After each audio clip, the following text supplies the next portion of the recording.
Everyone, welcome to our September 14th regular City Council meeting. I'd like to note that on attendance that we are all here and present. I will ask the Director of Corporate Services and City Clerk, Mr. Matt McDonald, to lead us in a moment of reflection. May we be worthy custodians of all that has been entrusted to us. Help us to be concerned only for what will promote good government. May we bring to our council chamber minds that think and hearts that feel, always having respect for others so that we may serve the people of our city in a helpful manner and for the good of all. Thank you. You may be seated.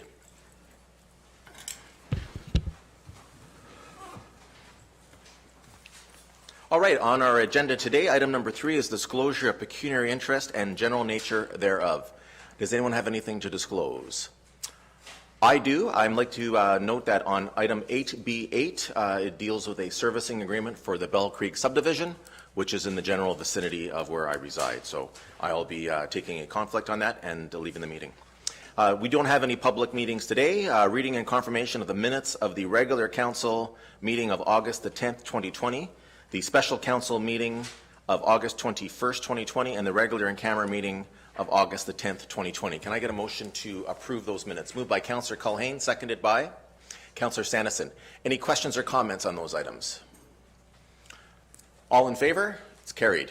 Great. So we'll move now to deputations, and I'm going to ask Mr. Glenn May Anderson, the Executive Director of Habitat for Humanity, Prince Edward Hastings, and Jill Raycroft, the CEO of the Belleville Chamber of Commerce, who is making a deputation to us. I think actually it's just Jill Raycroft as the chair of the Habitat for Humanity board in that role. Good afternoon. Yes, thank you. I will say that it is a volunteer role, so you take off the chamber hat, and this is my role as chair for the board of Habitat for Humanity. It's my 4th year, and interestingly enough, this morning my Facebook memory came up as a key ceremony that we did on this day in 2016. So it is with great pleasure. The last 4 years have seen a great amount of change with our organization, and way before the pandemic asked everyone to pivot and transform how they do business, we were aware of a housing crisis in this area, and we have been thinking of ways to serve our community and its housing needs. So there's nothing more exciting than to know that the city is prepared to listen to this type of a deputation that I am now going to turn over to Glenn May Anderson, who has been our board executive director since November of 2019, and he has pivoted numerous times. So Glenn, I will bring it to you. Thanks very much, Jill. Mayor Panchak, distinguished members of council, thank you very much for receiving our deputation here today. It was in 1995 that a group of dedicated community leaders in Hastings and Prince Edward counties decided to band together and help others. Their goal was to help families build strength, stability, and independence through home ownership. And that is how Habitat for Humanity, Prince Edward Hastings, was born. In the past 25 years, we've helped 26 families achieve the dream of home ownership through our building efforts, fundraising, generous donations, and through our social enterprise, the Habitat for Humanity Restore, which is located on Bell Boulevard. And on September 24th, we will have the honor of helping 4 more families as we hand over the keys to 4 new homes recently completed in Quinte West. We want to thank the City of Belleville for your donation of 2 plots of land to Habitat for Humanity over the past 2 years. We sincerely appreciate the generosity and the support and hope we can continue to build on this solid foundation of local support for families in our community. And as proud as we are of what Habitat for Humanity has achieved in the past, what we really want to talk about is Habitat for Humanity's future. We are here today to talk about how our organization can pivot, a word that gets used a lot since the pandemic started. There's something different we want to do at Habitat for Humanity Prince Edward Hastings, but we can't do it alone. We need help. In fact, for us to even start walking on this new path, we need your help. We need the City of Belleville for our new vision to become a reality. We continue to face an unprecedented housing crisis in our region. I don't think any of us anticipated that COVID-19 would bring even greater pressure on our already tight housing market. And while the City of Belleville is doing what it can to implement solutions that will help increase the housing supply, our current crisis will only be solved if the community at large works together to find innovative solutions that will move us forward. Habitat Prince Edward Hastings wants to be part of that broader solution to the housing crisis. So today, we are pleased to announce our vision to build the Habitat Horizons Center, a residential community concept that would contain a mix of 34 affordable rental units and 32 market rent units for a total of 66 new housing units in the city of Belleville. 24 of the affordable rental units would be made available directly to the public or through community partners so they can provide shelter for the vulnerable populations that they serve. These residences would all be built barrier-free, providing real housing opportunities for everyone, including seniors and the physically or the developmentally challenged. 10 of these affordable housing units would be reserved for qualifying Habitat partner families who would reside at the Habitat Horizons Center while completing educational courses and volunteering in the community to prepare them for future long-term success as potential homeowners under our revised Habitat homeownership programs. Market rents from the other 32 units would help financially sustain the entire community. It means the families who choose to rent market units at the Habitat Horizons Center would also know they were helping support others in our community at the same time. Some of those market rent units would be designated for a proposed Habitat program that could help additional families build a path to home ownership, a program where families who qualify would enter into longer-term rental agreements, and at the end of their lease, Habitat for Humanity would rebate to them a portion of their rents that would be designated specifically for use as part of a down payment towards the purchase of their first home. The Habitat Horizons Center would include a dedicated building for housing-related educational programming, community services, and commercial enterprises that would not only support the center's tenants, but would also serve as a resource for all. Our vision is to create the Quinte Housing Hub, a physical and virtual destination that would aid anyone in our region seeking information or guidance about available housing options, regardless of their location along the housing continuum. Now, you've probably noticed I've used the word community a lot today. Community is a critical element for our vision to become a reality, not only from the perspective of what we want to build, but also in terms of the many local community partners who could be involved with the Habitat Horizons Center and Quinte Housing Hub. I just want to add something personal for a moment. It's been an absolute honor for me over the past year, since November of last year, to have met and worked with so many incredible people who support the vulnerable communities, who support the vulnerable people in our communities. It's been an amazing learning experience for me. And what I've really learned, what they've taught me, is that there are 4 basic pillars that everybody needs in order to make sure that they have long-term success. And that is housing security, income stability, food stability, and mental health supports. And that's why, for this reason, our concept for the Habitat Horizons Center and Quinte Housing Hub will include comprehensive plans for programs and supports related to each of these 4 pillars, all of them located on site or virtually for the benefit of both our future tenants and for the community at large.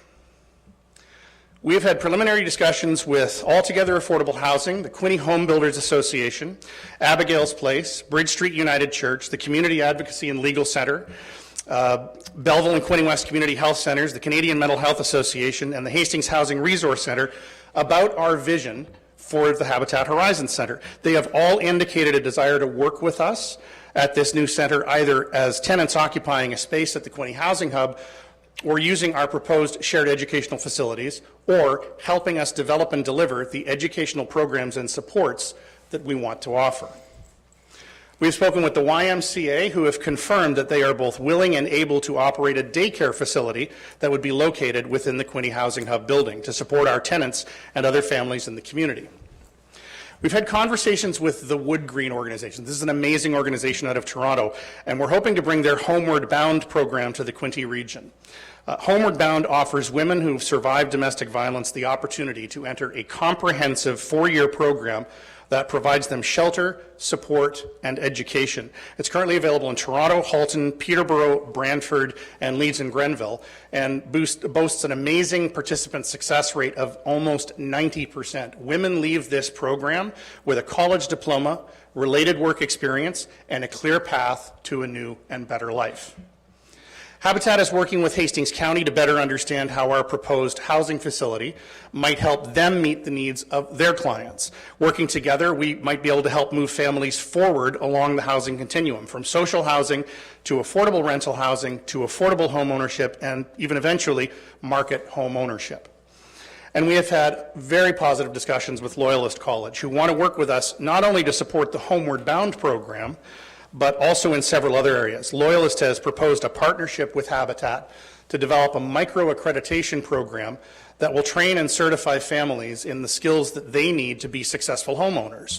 Skills like home repair, budgeting and financial planning, property maintenance, skills that will set families up for long-term success as homeowners. Loyalist students could gain invaluable work experience in social services, helping Habitat deliver additional community education programs from the Quinte Housing Hub. In concert with the Quinte Home Builders Association and Habitat, Loyalist students could assist with home renovation and accessibility retrofit programs for seniors. They could apprentice at this and future Habitat builds. And we feel this is just the tip of the iceberg in terms of how these community relationships could grow for the benefit of anyone seeking housing assistance in our region. So how do we pay for it? How do we pay for this $26 million project? Through the CMHC Housing Co-Investment Fund, part of Canada's National Housing Strategy. CMHC would finance 95% of the construction costs, and up to 15% of those costs could be even in the form of a grant as opposed to a loan. Habitat would raise the remaining funds through accessing provincial dollars and through a community capital campaign. We have had detailed preliminary conversations with CMHC. What we're proposing meets all of their conditions to meet that 95% financing threshold, and you can get amortizations as long as 50 years. The interest rate is incredibly low. It's really built for these kinds of programs. To quote our CMHC representative, this project ticks all the boxes, and we would be happy to add it to our list should you gain municipal support. And I want to emphasize that last point. The program only works if you gain the support of another level of government, municipal or provincial, for them to even consider this program or something like this for funding. Habitat for Humanity Prince Edward Hastings is up to the challenge of taking on such a large project. We belong to a national federation of 52 affiliates across Canada, with Habitat operations in all 50 U.S. states and in 70 countries around the world. It's a little-known fact that Habitat for Humanity is the largest nonprofit builder in the world. And we're very, very proud of that. What that means here at Habitat Prince Edward Hastings is we can take advantage of and draw on the knowledge and experience of other affiliates who have undertaken similar projects. For example, just here in Ontario, Habitat Halton Mississauga are currently building an 18-unit housing complex in Burlington. Habitat Wellington Dufferin and Guelph have already completed 2 of 3 buildings in a 28-unit complex in the city of Guelph. And Habitat Peterborough Kawartha are currently developing a 41-unit building in northeast Peterborough called Leahy's Lane. They broke ground on that project last month. And there are several other multi-unit projects either in development, under construction, or completed by different Habitat affiliates across Canada. We also have an ace up our sleeve. There are other people in this community, in Belleville, who have already done this, successfully working with CMHC and with the co-investment program, and doing that for multi-unit construction. Altogether Affordable Housing and their president, Mr. Bob Cottrell, who's actually here with us today, has generously offered to work with us and help us turn this dream into a reality. So we have somebody on board who's already done it, made it happen, and can help make it happen again. So if we're fortunate enough to move forward with this project, what it means is Habitat for Humanity Prince Edward Hastings will become another member of the Quinte Community and Housing First Partnership, helping create more affordable housing and helping support our vulnerable communities. So what do we need from the City of Belleville? We need one thing. We need land. So we are here today humbly requesting a donation of land from the City of Belleville. What we're asking for is pretty big. We're asking for a single parcel of land that's between 3 and 4 acres in size, that is serviced, that is cleared, and that is build ready, shovel ready. Ideally, it would be urban, located close to transit, personal and medical services. I'm not going to be picky here. The land is key. We're looking for land, a plot between 3 and 4 acres. That's the key that unlocks the door to this project. At the Housing Summit in March of last year, this council set an aggressive target of creating 1,000 new rental units by 2025. We feel this project would be a significant contributor to achieving that goal. It's why we're asking for your support and for that donation. A commitment from the City of Belleville to support us through a donation of land means we can move forward. We can apply for seed funding from CMHC through the co-investment program. That'll allow us to begin the extensive pre-construction work and pre-development work and eventually satisfy all of the conditions required to secure CMHC co-investment financing. We know this will be a complex build and a comprehensive planning and funding process. We also know that with Belleville's support and the knowledge, support, and experience of local partners like All Together Housing, we can get the job done. So please, help us help more families find safe, decent, and affordable housing. Help our local Habitat for Humanity do more. Help us help solve the current housing crisis. Thanks very much for your attention, and I'd be happy to answer any questions you might have. Well, thank you very much, Mr. May Anderson. A very exciting presentation. Thank you. And I think that you referenced the Housing Summit last year, and this is exactly the types of things that we were talking about that we wanted to see happen. It's a great mix. Can I ask you just to go back to the breakdown of the units that you had said? Like you stated some numbers, and I just want to go through how many units are you talking in total, and how were those units broken out in terms of the different eligible groups to rent them? Certainly. So through the CMHC co-investment fund, at least to achieve a 95% financing rate, at least 50% of the units have to be affordable housing. So we would do at least 34 units that would be considered affordable housing units. 32 would be market rent. And again, it's finding the right balance, because the market rent helps to sustain what happens on the affordable housing side. And again, this is affordable housing per CMHC's calculations that they do every year in terms of what the living rents are in that particular area. Some of those affordable units we would use for future habitat families. So in other words, while we're preparing to build more homes for people to move into, we want to give them the opportunity to rent and be with us, and we want to help them learn everything they need to learn so that they're prepared to be good homeowners. So that's really the number we're looking at, 66 units in total. I understood that you mentioned that they would be getting credit on their new home if they were coming in to qualify for that. Families would get credit for the payments of rent towards their new property. We may actually do that not only on the affordable housing side, but also on the market rent side. We'd like to look at doing a program for younger families, because one of the things that it's interesting, our family services manager, Dawn Campbell, who's here with us today, she likes to say Habitat's a safe place to call. We field a tremendous number of phone calls from people who have questions about housing. Who are in social housing, who have problems and challenges. And one of the things we hear more than anything is, how am I ever going to afford a home? How am I ever going to save up for a down payment? So we want to look at a program that can even help people who can afford market rent to perhaps rebate some of that back to them so they have money for a down payment down the road. Right. Now I know you're at the early planning stages for this. So basically 66 potential units that would be all rental properties? Correct. The entire building would be rental. Have you given any consideration yet to what types of units those would be in terms of the capacity of each unit? Are these all one bedrooms? Are they two bedroom? Are they? It would be a mix. It would be a mix of 1, 2, and 3 bedroom units. We know that there are families that need housing more than anything. That's the predominant group that really needs that help. And so 2 bedrooms with dens, 3 bedrooms, there'd be, I don't have the exact numbers in front of me, but I can get them to you. But the majority of the units, over 2/3 of the units, are either 2 bedroom plus den, or 3 bedroom units. Okay. That would be dependent upon the actual site and how you'd have to customize Exactly. them.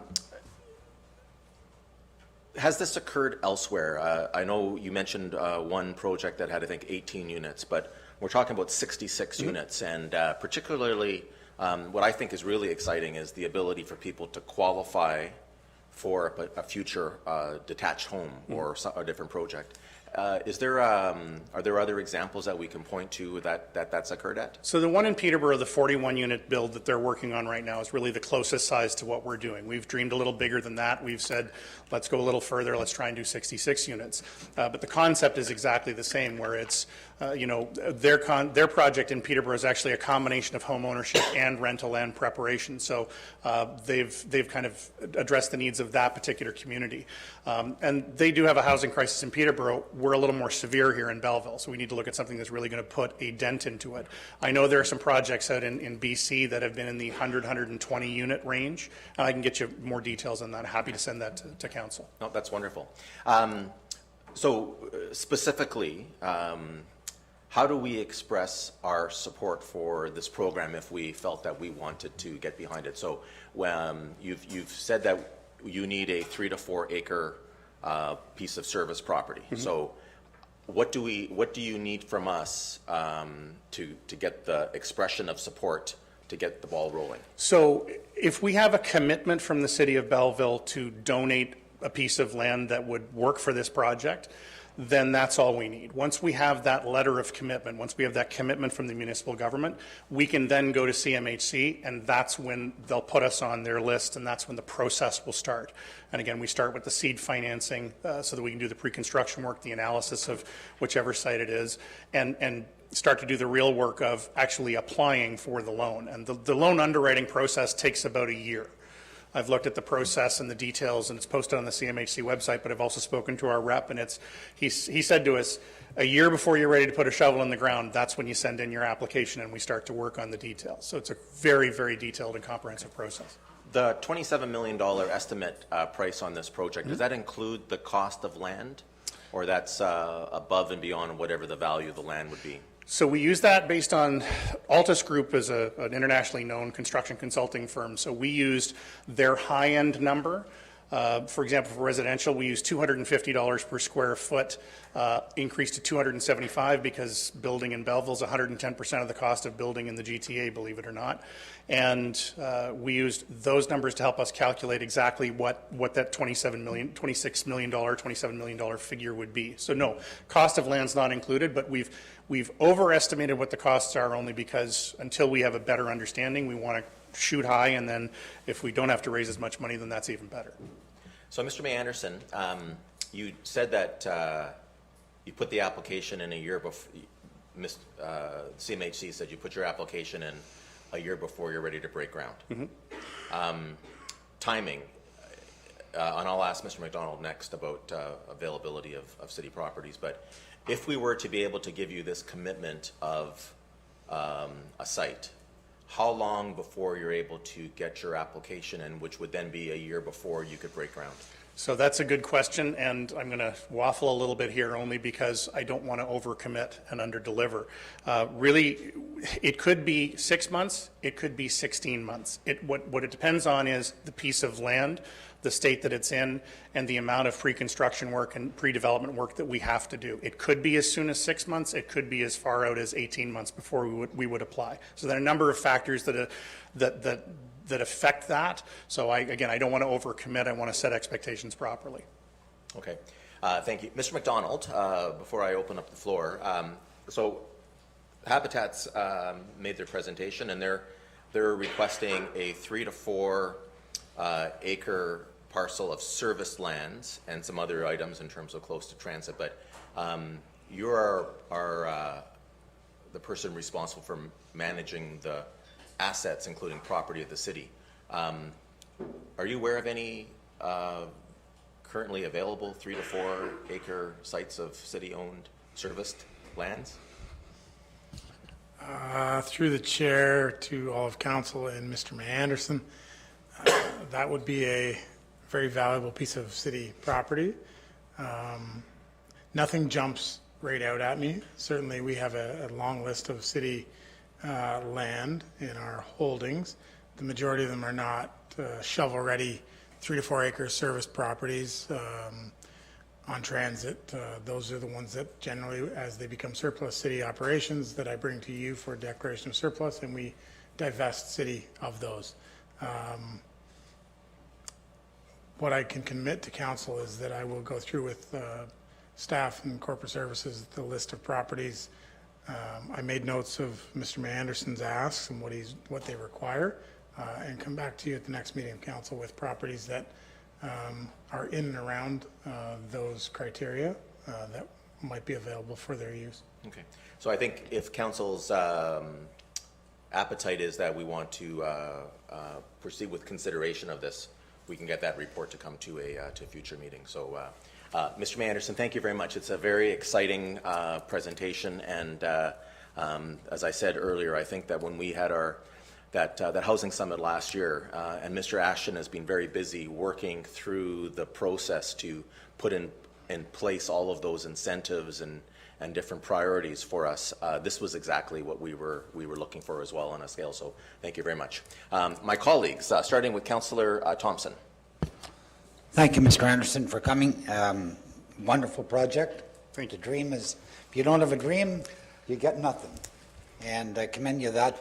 I certainly want to commend the person that's with you is Bob Cottrell. If anybody knows about housing in this city, it's Bob Cottrell. He's been involved in more aspects in this city than most people, and a lot of it's been accomplished. You're talking about affordable housing and market rent. Are you talking about both of those in the same building, or are there going to be separate buildings, one for affordable housing and one for market rent? That's a great question, Councillor Thompson. It would be integrated. The idea is not to have a have and a have-not building. No. It's a community, so we'd blend them together. Yeah. No, that was what I was trying to get at. Make sure that we're not separating people here. No. And the other, the land. Does the land have to be in a well-traveled area where there's transit and everything else, or can we be sort of on the outskirts of? I would welcome the donation of any piece of land that is this size. Ideally, if it's closer to transit, from an affordable housing perspective, it's going to be easier because those people tend to not be automobile owners or not have as many cars, so they need that transit access. But again, I'm not going to look a gift horse in the mouth. So in the building of it, you get your financing, you get the land. Where do you expect this building or buildings to be available? 3 years down the road, 4 years down the road? Again, it has to do with if it depends on when we would break ground. It depends on when we would apply for the loan. It would depend on a number What's of your different target, things. sort of? So my target would be that this building's available within 3 years. But that's a very aggressive timeline. I Now, want to just put that caveat may- out there. I'd love to do that, though. Would you be working with Hastings County because they look after all of our housing for us, basically? Will you be working with them at all in any way, shape, or form to make sure there's no, because they apply for funding for housing and you'll be applying, so that there's some sort of direction there that there's not an overlap on it? So I think that's, again, another great question, Councillor Thompson. I'm coming here looking for the land, but I'm not going to come back and ask for additional funding. The conversations I'm having with Hastings County, they look after social housing. Yep. So if you look at the housing continuum that I have up on the screen here, Yep. you'll see that there's social housing, then affordable rental housing. Okay. So Yeah. we're affordable rental housing, they're social housing. Okay. And the idea would be to help Hastings County move people from social housing to affordable rental housing, so to help them. So what we're actually doing is helping them create more spaces. That's wonderful, because they have such a demand for housing right now that there are probably 2,000 people looking for housing, or in the vicinity of 2,000 people. 1,800, I think, was the last number. Councillor Culhane mentioned that once before. It's 12 years right now we're waiting for. Yeah. So the last question is, and I've lost track of it. I'll have to get up. I had another thought in my mind, and Mayor, I'm sorry. Okay. Thank you very much. Thank you, Councillor Thompson. Councillor Culhane. Mr. May Anderson, thank you for an excellent presentation. I'm just curious, how long has this been in the works? When did I first have this insane? When did we have that conversation? I think it was in February, yeah. Congratulations. And to all of your relevant partners, the same. Excellent idea, excellent presentation. I look forward to Mr. McDonald's list of properties. Councillor Thompson has recalled his question, so I'll get to him before I go to Councillor Kelly. One statement. So you'll still continue to build your single-family units along with this one here also? That's correct. And again, it all depends on land available. And also, you mentioned some of the agencies that you dealt with. Have you had any discussion with the Enrichment Center through Sandy Sidworth with the mental health? Sandy's on the affordable housing roundtable, which we're participating in on a regular basis. So we haven't had that conversation yet. That's one of the conversations we plan to have. To be honest with you, it's, we'll work with whoever wants to work with us in terms of delivering programs for the community. So we just want to do what's best for the community and serve the vulnerable populations. I don't want to give her another job, but she's a very valuable person. Thank you. Thank you. Councillor Kelly. Thank you, through you, Mr. Chair. First of all, Glenn, congratulations on the job since November 2019, and happy 25th anniversary to Habitat for Humanity. This is a big year. A couple of things for you today. For affordable rental units in the city of Belleville, there was a stat that came out, I think it was late last year, that if somebody's working at a job for $14 an hour in Belleville, they need to work 56 hours a week to make sure that they could pay for a 2-bedroom apartment. That's the reality. And they have to, if they make $20 an hour over a 35 or 40-hour week, they could afford an apartment for about $1,100 a month. So the challenge is for everybody here in the city, for those that are making minimum wage or just a little top-up from that, is to live. You talked about the 4 elements, the 4 pillars was your quote. Income, food, mental health, support, and that roof over their head.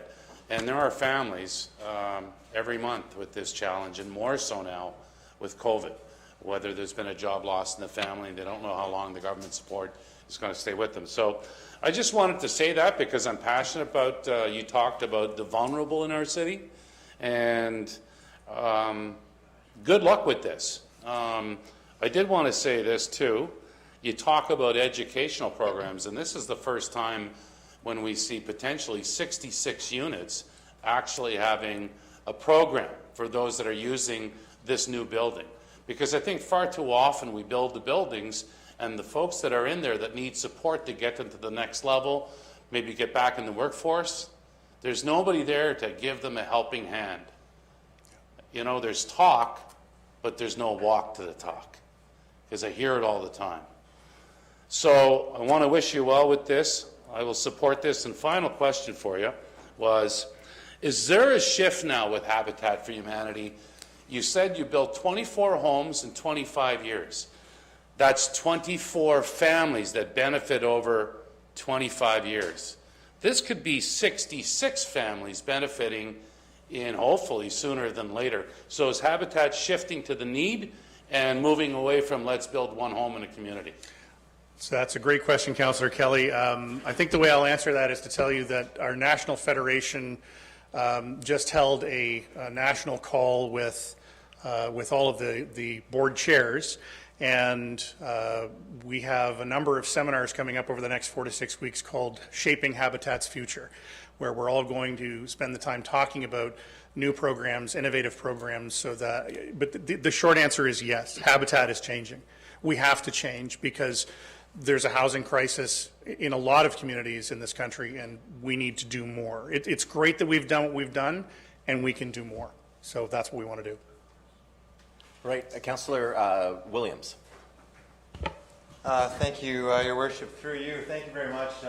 Just emulate everyone. This is a great presentation. It's a great opportunity for the city. I just want to talk real quick about the cost to build. I know you're working with Bob and done a great job. Just the question is, it seems to be about $400,000 a key. Is that about the same as we've seen with the Home for Good and some the other builds we've seen in Belleville? Or is that? I know you said that's high end. That's looking at Altus Group, you said? Or Yeah, yes, Councillor Williams, Altus Group publishes an annual report. The last one they published was for 2019. And they look at different geographic areas and what the average price, and they give you a range. So, for example, residential in the GTA, in an apartment building like this is anywhere from $180 to $250 per square foot.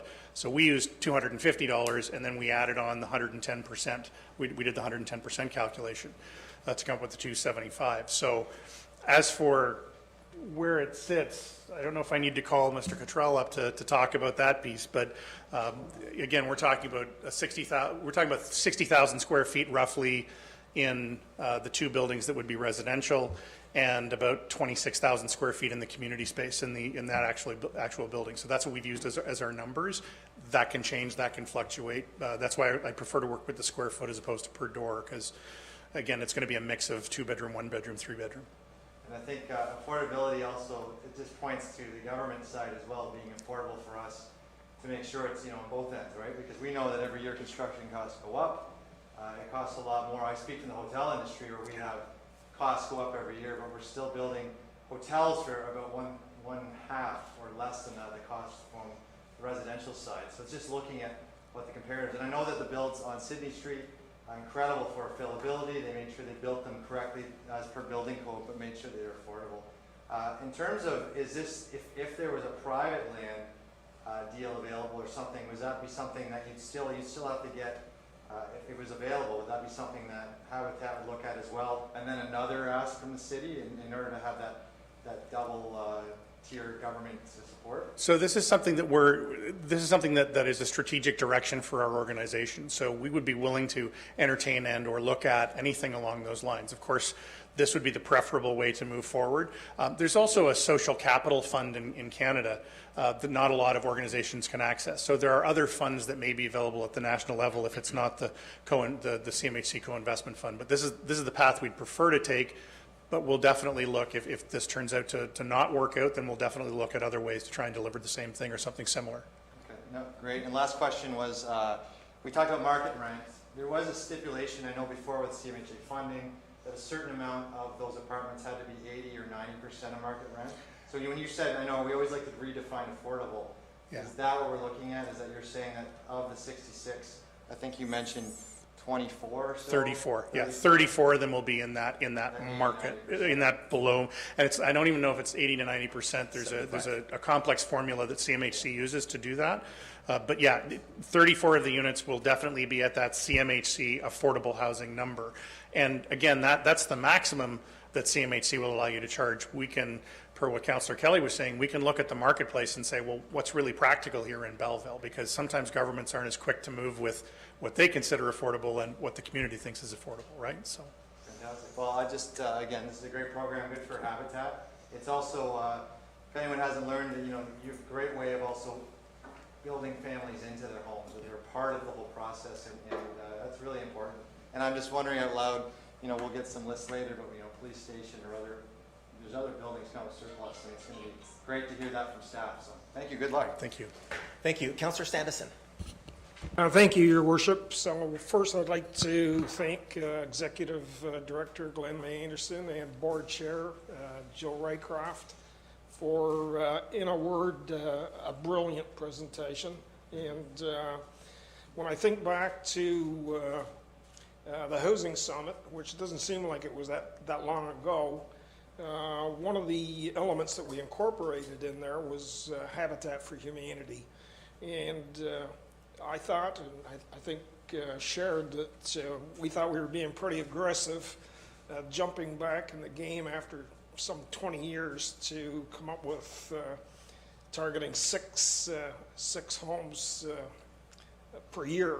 So in terms of what's in front of us, I know that we will find a way to come up with that 3 to 4 acres. I'm sure we will. Thank you. Thank you, Councillor Sanderson. All right. Anyone else?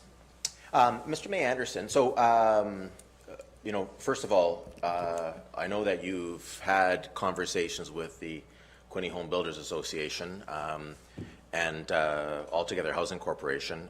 Ruth Estwick and Bob Cottrell were the co-chairs with us of our housing summit. So you have the right people in the right jobs to be able to get you this information. And so, this is very good. And one of the things that I'm really pleased to hear is the larger units that you're proposing. A lot of the projects that we've seen, particularly that have had public support, have been of one-bedroom units or one-bedroom units with a caretaker. And it's really put difficulty on families, young families that need to have multiple bedrooms. So the fact that you are talking about 34 affordable units with multiple bedrooms, the fact that you look another 32 at market rates, with the ability for people to qualify for their own home ownership later on in your program, it's really the path that we can put people on. This will be oversubscribed. It'll be oversubscribed multiple times. There'll be so much a demand, but we got to start somewhere, and that's really important. Councillor Sanderson referred to the fact that the City of Belleville, while we had assisted in Habitat for Humanity's projects over the last 20 years, we were absent from the point of view of giving you land. And we're very, very proud that in the last 2 years we've given you 2 sites, one site for multiple potential units, and you're working on that. And I would expect that this will continue as we move forward. So I want to say thank you very much for your presentation. I too think, and I guess maybe my question for the CAO, the current police station on Dundas Street, which checks a lot of those boxes in terms of being on transit and all those things. What's the size of that property off the top of your head? Through you, Your Worship, my recollection is it's around 4.5 acres. Okay. So that would sort of be one of the items, and I think, judging from the sensor on the table, Director McDonald will bring back a report for us. That facility becomes available this fall when the move of the force from the Dundas Street the location goes up to College and Sydney. So that's a very interesting possibility. Of course, it meets the box of being serviced. It does not meet the box of being cleared. So we'll have to take a look at that. But Mr. McDonald will bring forth that report. Thank you very much again. This is, as I said, exactly what we had been looking for. If you could take an opportunity and submit the presentation you made today to Director McDonald, I think Council would like to see it. My compliments to you on the pictures, the sketches. A lot of times it's hard for us to wrap our minds around this, but the item that struck me was the very efficient use of the site, where you have your residential units, you have your common units, you have green space. This really is something that can be a community. And from what you're telling me, there also may be a commercial component to this, where you'll have these programs that are able to help with people for job training, education, et cetera. So thank you very much, Mr. May Anderson, and thank you to Jill Raycroft for being here on behalf of the board. So, my colleagues, the resolution, and if you let me wordsmith it a little bit, the resolution is that the deputation by Glenn May Anderson, Executive Director, Habitat for Humanity, Prince Edward Hastings, and Jill Raycroft, Chair, be received, and that staff prepare a report on possible city-owned service properties that can accommodate 3 to 4 acres. Just before I see there's a list of people volunteering to support that. Mr. McDonald, does that satisfy what we are looking for? Okay. Moved by Councillor Culhane, seconded by Councillor Sanderson. Any discussion on the resolution? All in favor? It's carried. And I think our expectation is that that report will be available for the September 28th meeting of Council. Thank you again, and thank you to all of you and your partners for the work you do for the City of Belleville. Next item is John Hack, the Director of Sierra Planning and Management, will be making a presentation to Council.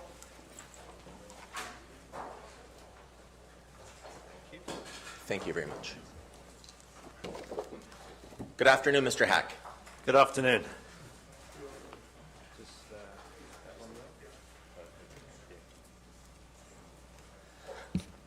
Good afternoon, Your Worship, members of council, members of administration. We're very happy to be here, to be out and about, and be able to have in-person meetings as well. So I know that the package that we prepared for you was in your package over the weekend, so we'll go through it fairly quickly and be happy to take any questions. But this is, for everyone's benefit, this is a quick overview of the city's first comprehensive parkland and recreation master planning exercise. This is sort of an 8-month exercise which should wrap up by the spring of next year. It will be heavily based on consultation with the community, as you would expect of us, and we can certainly talk about the response during the current pandemic and how we continue to meet the deliverables that everyone expects of us. So we'll take any questions on that. The first thing just to focus on really is the scope of the exercise. And, you know, projects of this nature need to sort of reflect why it's important to spend time looking at parkland, looking at trails, connectedness, facilities. You have a wonderful facility up at the Quinte Sport and Wellness Center. And there are many, many questions that come out from the investedness that you have in those facilities. For us, I can tell you as a company, when we do recreation master plans, but also feasibility studies and implementation strategies for how you get things built and then provide the services across the country, this really is one side of the economic development coin. It's really, on the one side, you've got the need to build up jobs and so forth in the community, tourism, whatever it may be. Having the kind of facilities that are going to attract and retain residents, business owners, and bring tourists in, those are the kinds of things which are important as well. So we're taking that holistic view as we go forward. To get specific, you will have budgetary decisions to make, not only this year, obviously, but going forward. And this plan has to be exactly what a master plan should be, which is it is a guiding document. It is not a thou shalt do this on a certain day type of document. So it is not a blueprint by any means, but it should be based on a few things. One is it's evidence-based. So consultation is one aspect. Understanding your role in the provision of these services is important as a municipality, recognizing that you partner with a number of other organizations that provide those services, including the voluntary sector themselves. The importance of having consultation and listening to opinion is important. And I will add, taking the advice from those of us that work in the industry in terms of what we see as the themes that you need to address going forward. So it is comprehensive in that way, but it is not meant to bind you to particular decisions at certain points. In fact, as you'll see when we come back to you in subsequent presentations, establishing the principles, those goals and objectives as well of the plan are the key element, even more so than some of the particular line item actions that you'll see us come forward with. But just to summarize, it's going to be a capital focus to it as well. What do you need to spend? How much of it is your money versus going and getting money from elsewhere to make these things happen? And then on the operating side, as the city grows, matures, there's a number of different ways that we would look at services from the point of straightforward operations, the operating costs, so the true costs of running these services, and then the range of partnerships that you will need, and in fact you have, to make Belleville's recreation offer the best it can be. What does that mean in practical terms? It means that it's indoor facilities. I won't read the list, but it's everything indoors, pretty much everything outdoors. We're not looking at libraries, in case anyone has a question on that, and that's not because we have anything against the libraries. It's just it's not in scope, and libraries have a particular requirement for a level of detail that that often requires their specific studies by themselves. But I can tell you that any kind of study like this is also about multi-use and the advantage of multiple activities in one location. So that means sometimes you put things together, such as libraries and other facilities. A big focus early on will be parkland and trails, and I can't emphasize enough the importance of parks to all of our enjoyment. And of course, in 2020, as we've had the experience that we've had since March, I think there's generally speaking, I think everyone would agree, the importance of public realm, how you develop your open spaces to meet the needs of residents and visitors is critical as well. And then service delivery. We always use the phrase, facilities, including parks, that's where services happen.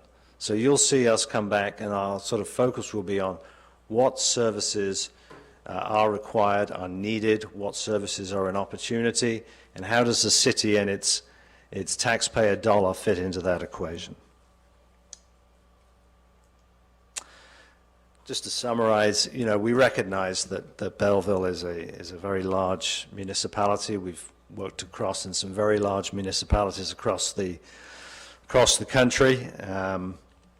Wood Buffalo is probably the most remote example, Fort McMurray and up to the top of Alberta, but in many other places. So what this really means is those words mean something: strategic, comprehensive, citywide.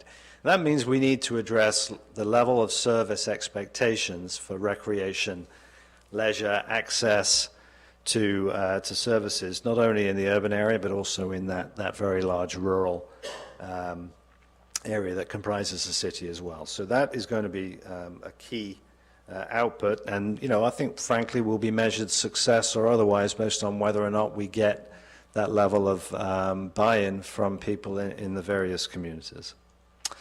I'm not going to dwell on the team other than to say, as you can see there, we have really a three-pronged team.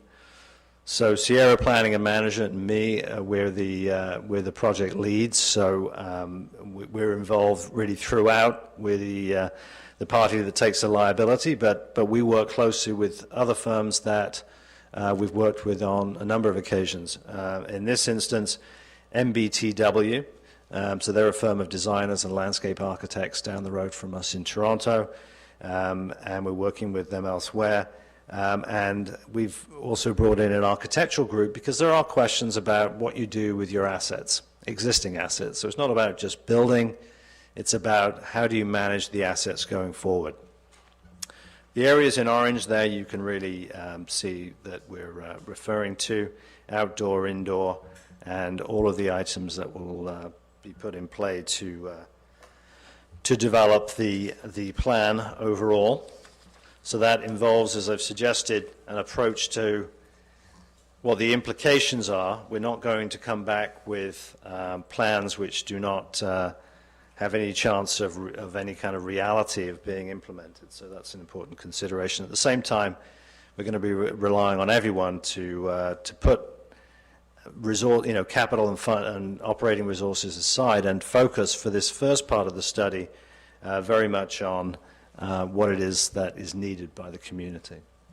The project process then, 3 phases. The first is a focus on parkland systems, policies, and initiatives. That is to really help, as we understand it, there is a process to really try to prioritize what investments need to happen, when and where. There has been some deferment of decisions on certain parks pending this study, so we're aware of that. And then the second phase, which was sort of more into the winter and into the spring, dealing with recreation facilities themselves, the larger indoor needs that you will have going forward. I should say, though, right now we're in the midst of just starting our consultation, and that's indeed why I'm here today, as I wanted to make sure that Council had an opportunity to ask questions of us before you start to see and hear us being about in the community, online and otherwise. And that consultation isn't going to just be parks and then we'll come back in the winter and deal with facilities. We're going to deal with all of it together because we need to recognize that this is the opportunity to do so. But in terms of our reporting back to you, those 2 items will be separated out a little bit, and then by the spring of next year come back with a draft master plan. In terms of the engagement, there is engagement throughout, dealing with just in terms of the groups, it will be the public at large. And so what we mean by that is anyone who wishes to provide an input to our work and has a view on the services provided by the city or the lack of services, if that's their view, or if they're not fans of any kind of taxpayer dollar being put into recreation, so be it. We'll hear from those members of the public as well. Separately, the user groups. All of those groups that spend countless volunteer hours putting together plans and programs in partnership with the city for the enjoyment of area residents. You know, we're going to have a separate consultation exercise with them, so we make sure we drill down and get to some of their particular issues, whether that be emerging outdoor sports or indoor traditional sports as well. And the importance of understanding by talking to both internal, members of the management team and others, members of council, on an occasional basis as we go through the process. I think that's going to help us get to the point of success faster. And then external agencies. I mean, we can list them off, but conservation authorities, school boards, YMCA, so on and so forth. That becomes part of the overall discussion. So we're going to be busy. In terms of the timeline, I won't go into the details now, but again, from the period now through to sort of end of November is going to be getting rolling our sleeves up and getting into the midst of things, as well as the consultation. I can tell you that the particular dates for the consultation are still being worked out, but in broad strokes, the public consultation at large will be an online meeting. And we have, as everyone has, rapidly developing experience of how to manage that process as effectively as you can.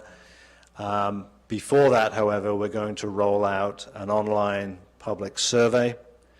We're going to most likely have some web content which will be used to advertise that and explain the process. Normally we would go to the public first, we would have a public meeting, and then we would launch a survey. I think the best way forward is to do it a little bit in reverse this time. I think we're going to get more out of people, but by the time we are due to deliver some directions to council a little later in the fall, we will have covered that consultation. So in our judgment, whichever way you do it, you'll get where you need to go. And then through the winter and into the spring, emerging directions. So we don't just write a plan, come back and say, what does everyone think? We come back with directions, because there is never only one way to provide a view of the future. The public will get to weigh in. The user groups will get to weigh in. Council will get to weigh in. Of course, our colleagues at the management level would do so as well. And then when we get through that, we then move forward to plan making and discussing the drafts. Just very briefly, without going into the details, there's really sort of four main focus areas that help structure what we're looking at. And that is firstly investment, whether it's in parkland or facilities. What do you need? What's not working? What are you going to need because the city is going to grow? Where do you need it? And how do you pay for it?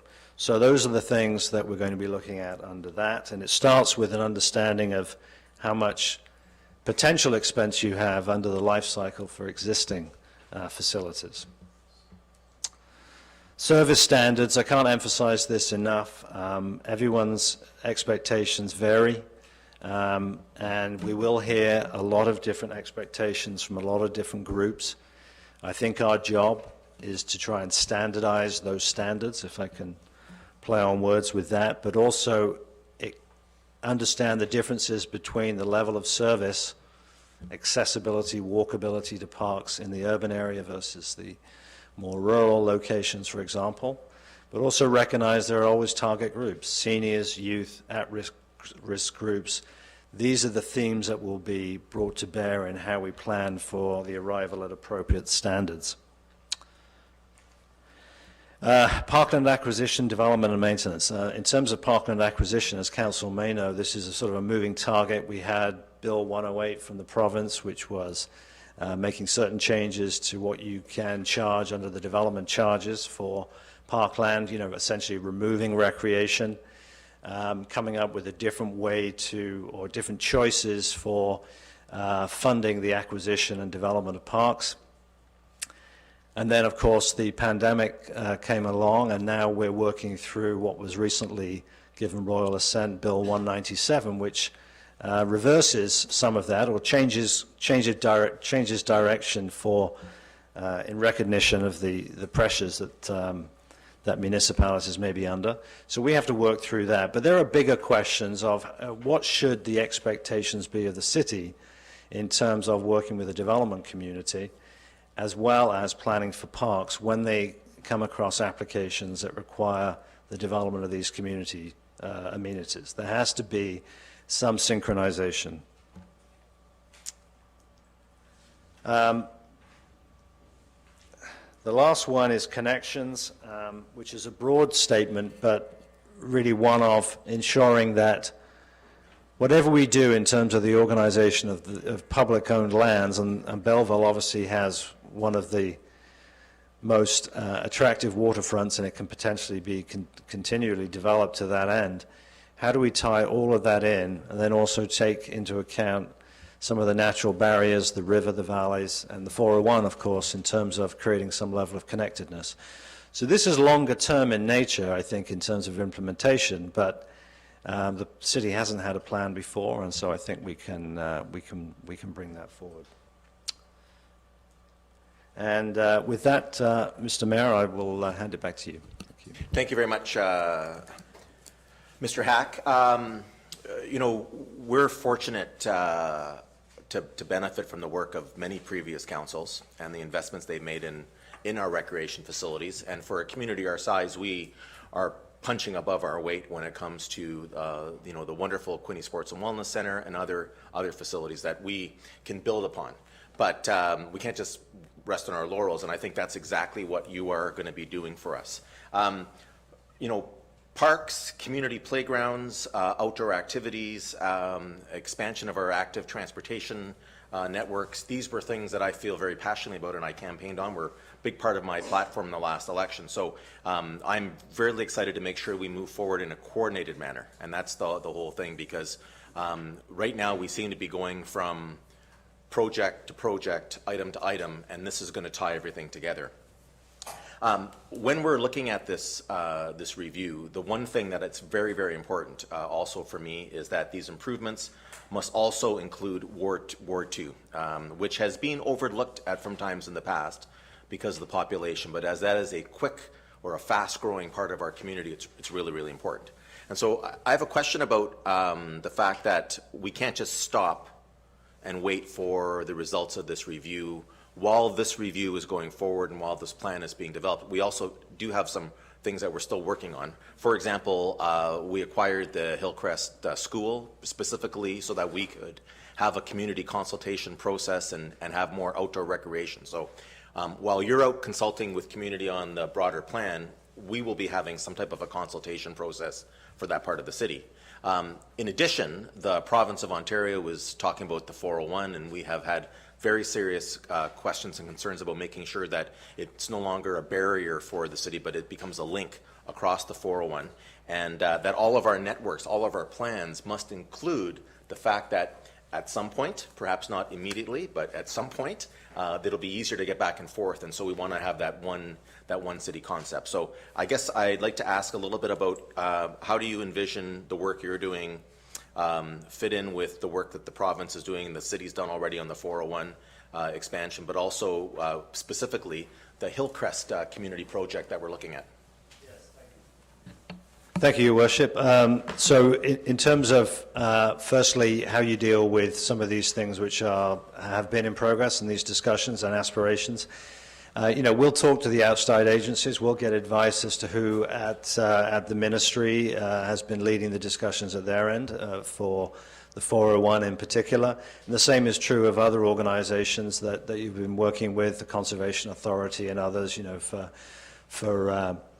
for various other projects. As it relates to Hillcrest, yeah, absolutely, and we've been made sort of fully aware of that, and we've suggested an approach that the city take, which is we'll roll this into the master plan so there is a connectedness there. So what you won't have is a master plan that says something and then a decision for Hillcrest that is different from the master plan. So what that means is we need to do the consultation for Hillcrest that goes below a level or at a deeper level than for the master plan would normally do for any tract of land, because there are some specifics related to that parcel of land which you purchased last year from the school board and which is then now under active consideration. So what we'll do is we'll work through that process. So there is a concept plan that has the buy-in from members of the community for Hillcrest, and that would then fit within the plan,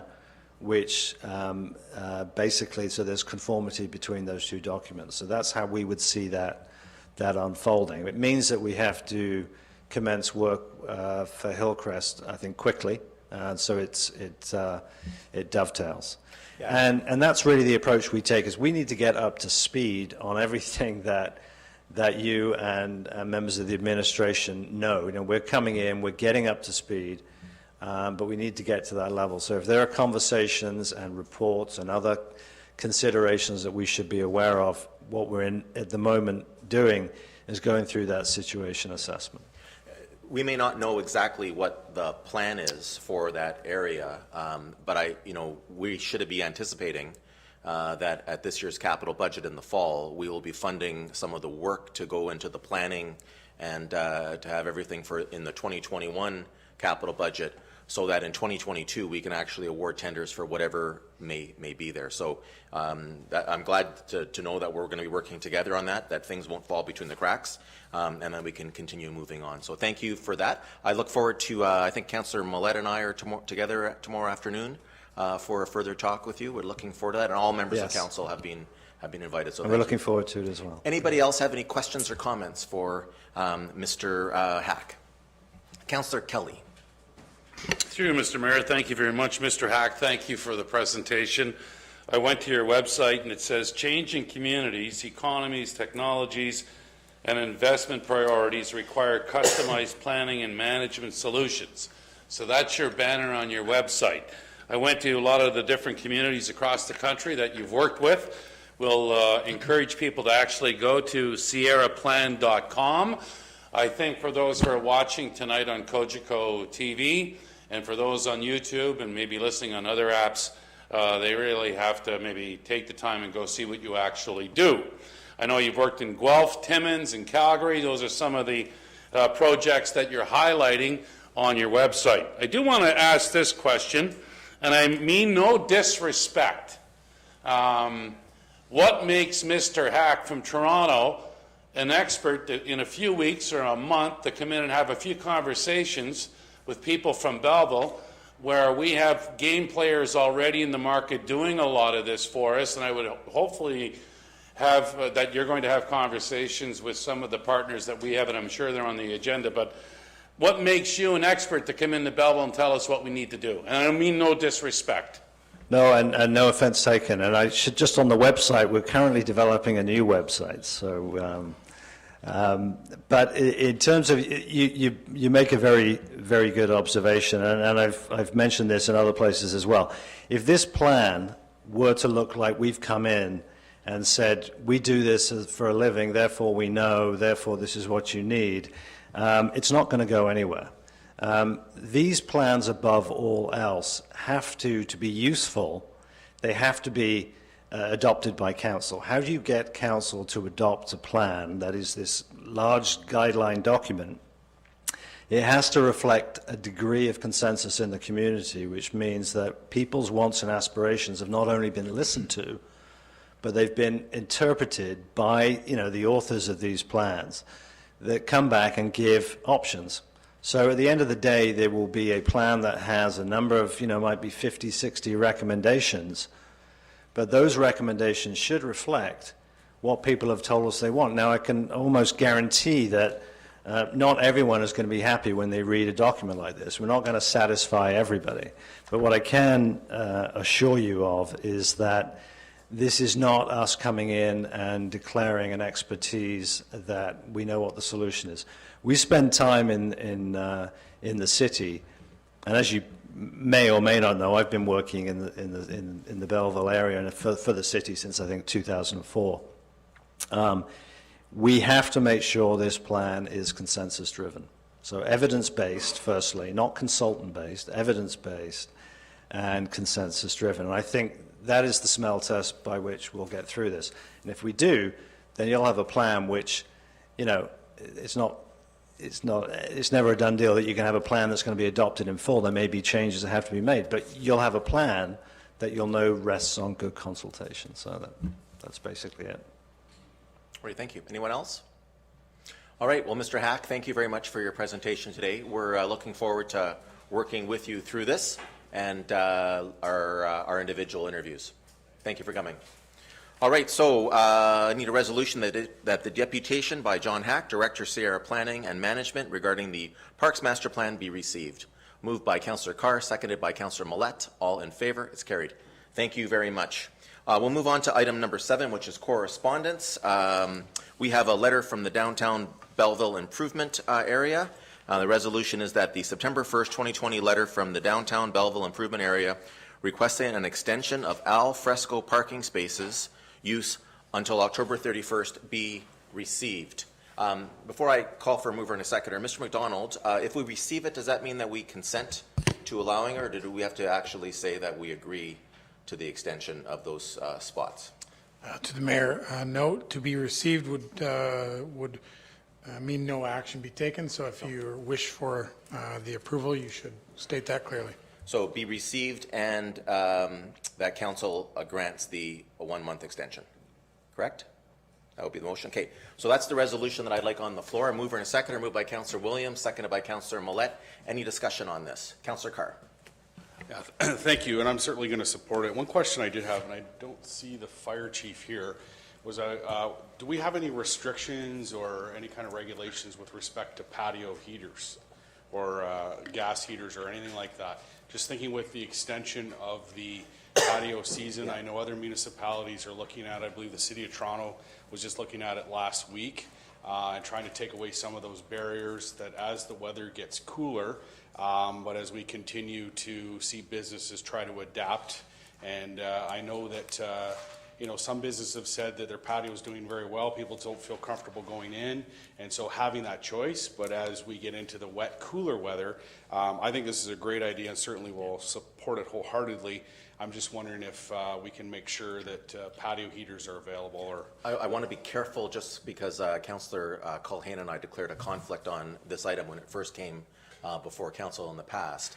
I know Director Ashton has issued agreements to allow for these parklets. At least I believe he's issued agreements in the past. Was there a clause in there regarding safety, approved safety precautions? You know, I guess knowing a little bit about these outdoor heaters, they are all, you know, if they're CSA approved, then they're the safe ones. We don't want people with ad hoc ones or ones that are altered. Any comments, Director Ashton? Probably when I approved them, it was like 35 degrees Celsius, and I wasn't really looking at the heaters. I can look at the approvals. I can also talk to the fire chief, and we can advise the BIA accordingly if you are going to accept. Yeah. I think Councillor Carr makes a good point that we should probably have an inspection done of them in any event, just because particularly folks that aren't used to using these items, some of them will be propane, some of them will be you know, different types, some will be electric. I'm not sure how they're planning on running cabling and all those different things, so it's probably a good idea. But I think if you can speak with the chief and have an inspection of that, we would appreciate it. Okay. And, does that satisfy you, Councillor Carr? Okay. Anyone else on this? Councillor Millette? Thank you, Your Worship. I was just going to... You have a microphone over there? Yep. I know. Thank you, Your Worship. I'm going to support this wholeheartedly. I've spoken to a number of people downtown who have taken advantage of these parklets, as they're called, and including Gourmet Diem, and they're just thrilled. And anybody who was downtown this summer and saw it, I have friends who recently moved to the city, couldn't believe the transition. They saw downtown last year, they saw it this year, and they said, who would have thought COVID could make downtown a more happening place? So I'm going to fully support it, and I would hope that even once we lift restrictions next year, that we encourage the downtown district to look at further continuing innovative ideas like this. So good on these businesses for wanting to continue it. Thank you. Okay. Anyone else on this item? So the resolution is on the floor that it be extended for the additional month. All in favor? It's carried. Thank you. Before we go into committee of the whole, I know that it has been a number of weeks since our last meeting on August the 10th, 2020. I hope that we have all reflected on some of the action taken by council, but as well some of the behavior during that meeting, which was disruptive. All of us have been permitted to speak on the issues before City Council, and for the most part, everyone listens attentively and allows fellow members of council to speak.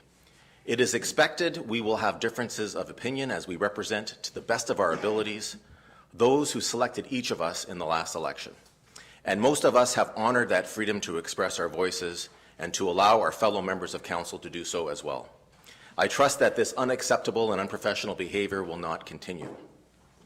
Councillor Millette, I know that you also have reflected on this since the last meeting. As you packed up your belongings, you made a parting comment which was disrespectful to all members of council and called into question the work all of us do here. This comment violated many of the rules we use to ensure our discussion is thoughtful, respectful, and designed to represent the interests of those who sent us here. It meets the threshold of a point of personal privilege as outlined in section 4.81 of the procedural bylaw. Councillor Millette, this is a valid point of personal privilege, and you are required to make an apology to council should you wish to remain at this meeting. I'll give you that opportunity now. Thank you, Your Worship. And yes, tensions or passions did rise a little high at the last meeting, and at the conclusion of my ouster, I did utter some terms that were, in fact, a breach of decorum, and for that I wholeheartedly apologize. It is not my intent to bring disrespect to these chambers. For that, again, I apologize. I will, however, not apologize for my ongoing opposition and disagreement with this council's decision at that meeting to fire our integrity commissioner, but be that as it may, that's water under the bridge. But yes, thank you, Your Worship, for the opportunity. Thank you, Councillor Millette. Item 8, Committee of the Whole. A motion to go into Committee of the Whole to hear and consider reports, passing of recommendations and resolutions with myself and the Chair. Can I get a motion, please? Moved by Councillor Culhane, seconded by Councillor McCaw. All in favor? It's carried. As we move on to 8A reports, we'll deal with these individually. So 8A1 is the appointment of members to various committees. It is the Director of Corporate Services Clerk's Report number DCS 2020-31.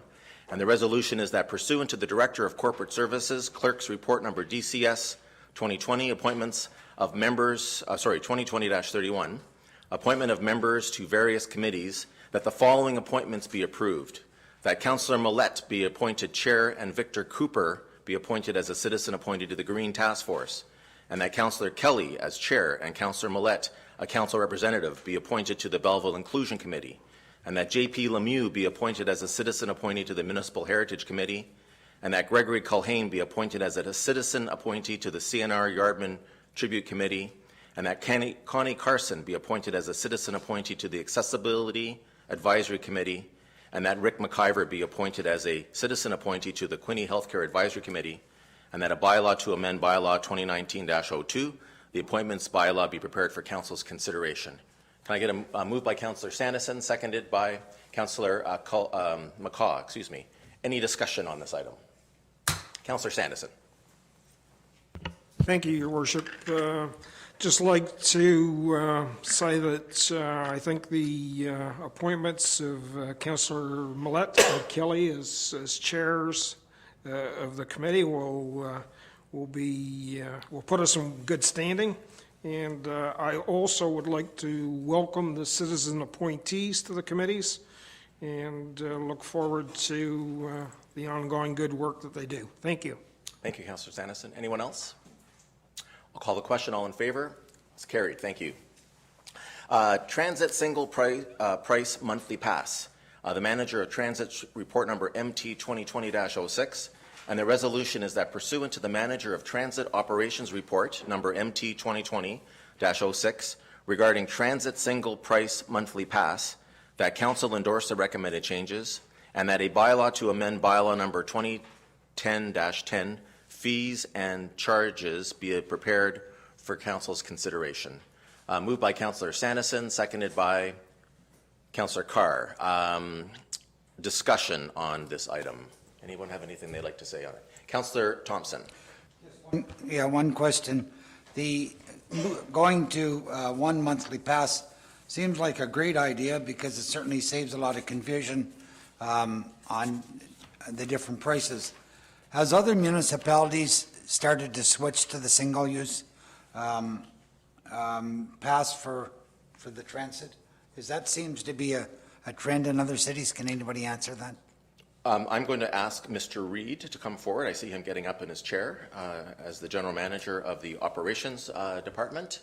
I wonder if he can shed any light on if other communities have this type of a fee structure. Through the chair to Councillor Thompson and all council, it is varied through different municipalities, but you see in the trend as people are looking at a better option for increased sales is to go to one pass. So it is slowly. A lot of the bigger centers are starting to go that way. Yes. Okay. Thank you. And just further on that, Councillor Thompson, I know we talked a little bit about the impact of COVID, which are many. And one of the items that we try to do during COVID is to be able to have some city services available online. Having multiple price points for different passes becomes impossible when you're trying to sell these items online. So this makes it more convenient for the consumer. It also makes, because we're now able to offer it as part of our online sales, and then it, again, the price point makes it so that it can be better used as well. Councillor Millette, you can stay seated. We're in committee of the whole. Thank you, Bishop. Just for some of our older attendees online tonight, if anyone's watching or listening, there was some concern for seniors. I know purchasing these passes online, a couple of these comments were expressed to me as a member of the Transit Operations Advisory Committee. And I was just wondering if perhaps I should have, if Mr. Reid could explain the various methods and means by which anyone, including seniors, can purchase passes. And there was a bit of a concern that some seniors may not want to purchase a monthly pass, that sort of thing. I don't think anybody's forcing anybody to buy a monthly pass or nothing, so. Mr. Reid. Through the chair to all council, this option provides us a better avenue for everybody to get to be able to buy a monthly pass. As you can appreciate, if you are a regular user of transit, buying a monthly pass is much more affordable for people.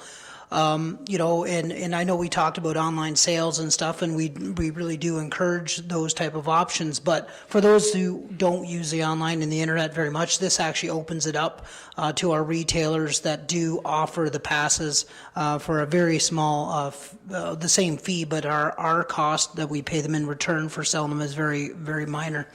And the reason why we didn't do it in the past was because of the age requirement. You'd had to show proof of ID and different documents. So before we just sold just the adult passes, just the one, but the other options were a little more limited and concerning. So we only sold those. So this opens it up to a broader spectrum to all of our retail pass sales.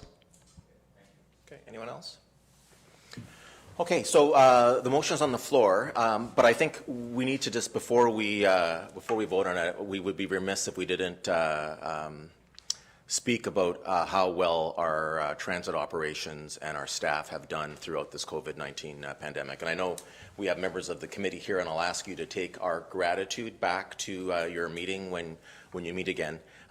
You know, we did not interrupt our operations of our transit system in Belleville. Many communities did. They stopped them. We understood it was an essential service. It was important.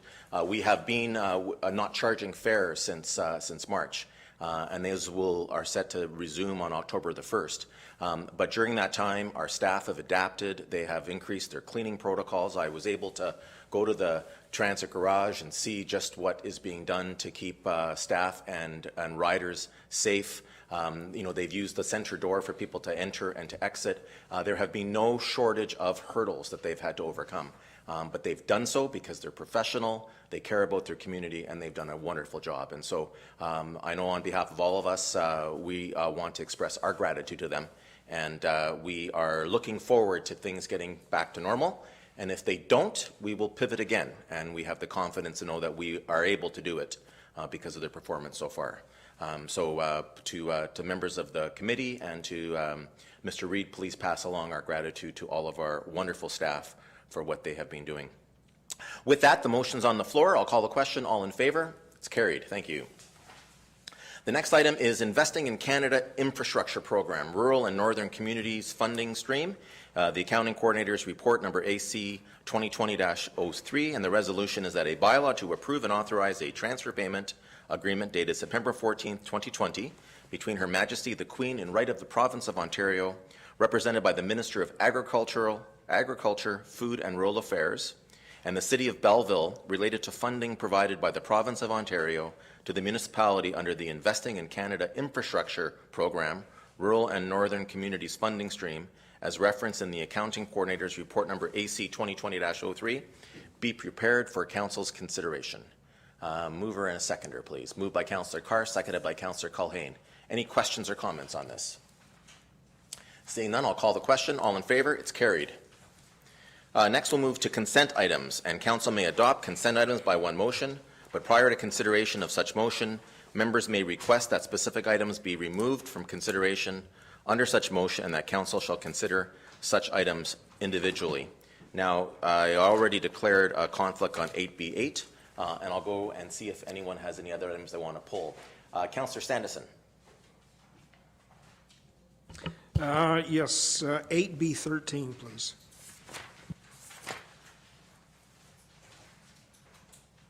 Thank you. Councillor Carr. 8B6, please.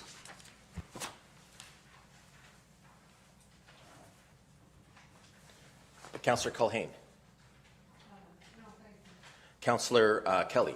No, thank you. Councillor Thompson. 8B1 and 8B11.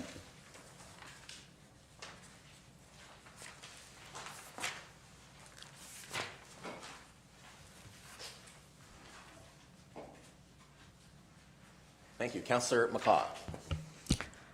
No, thank you. Okay. Councillor Kelly. Councillor Millette.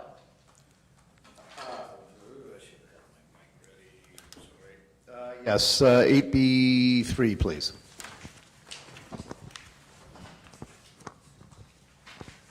Thank you. Councillor Williams. No, thank you.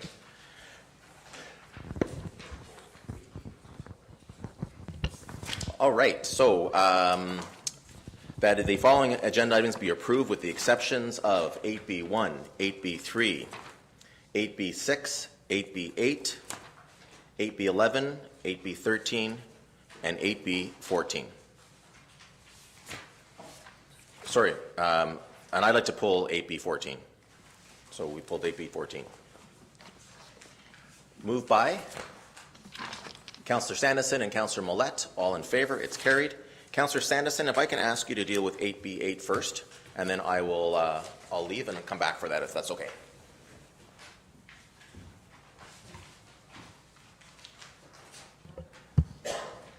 So 8B8 is the acceptance of the underground and water services Bell Creek Estate subdivision Phase 3, owner Stan Klemenik, Builder Limited.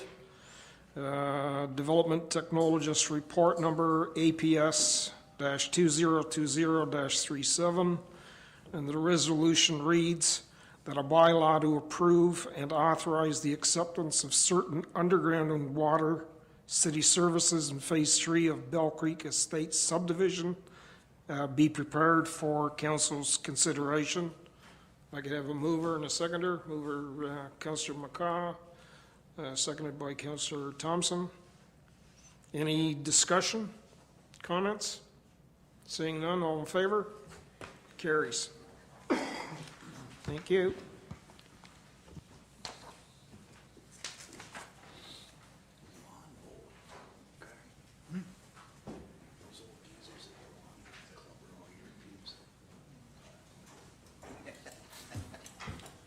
Thank you very much. So we'll go back to 8B1, Belleville Lawn Bowling Club lease. Director of Corporate Services, Clerk's Report Number DCS 2020-35. And the resolution is that a bylaw to approve and authorize the execution of a lease agreement for recreational purposes between the Belleville Lawn Bowling Club and the City of Belleville be prepared for Council's consideration. Moved by Councillor Thompson, seconded by Councillor Kelly. Councillor Thompson, you had raised this issue. Go ahead, sir. Thank you. Two things. First, I want to commend the city for establishing this lawn bowling over on the area where it's now established. I'm hearing great reports that it's a great facility. They got a great building to work with, and the lawn bowling is, from what I understand, is better than where it was before. My question is, the lease agreement here is for $1 a year, and is that normally what we charge for all of our buildings that, like the rowing club and that? Is that the normal charge? We do them all? Yeah. So that it stays standard? Mr. McDonald?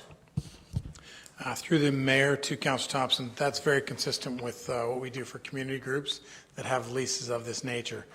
So there is obviously some uniqueness to this group compared to any commercial tenants we may have.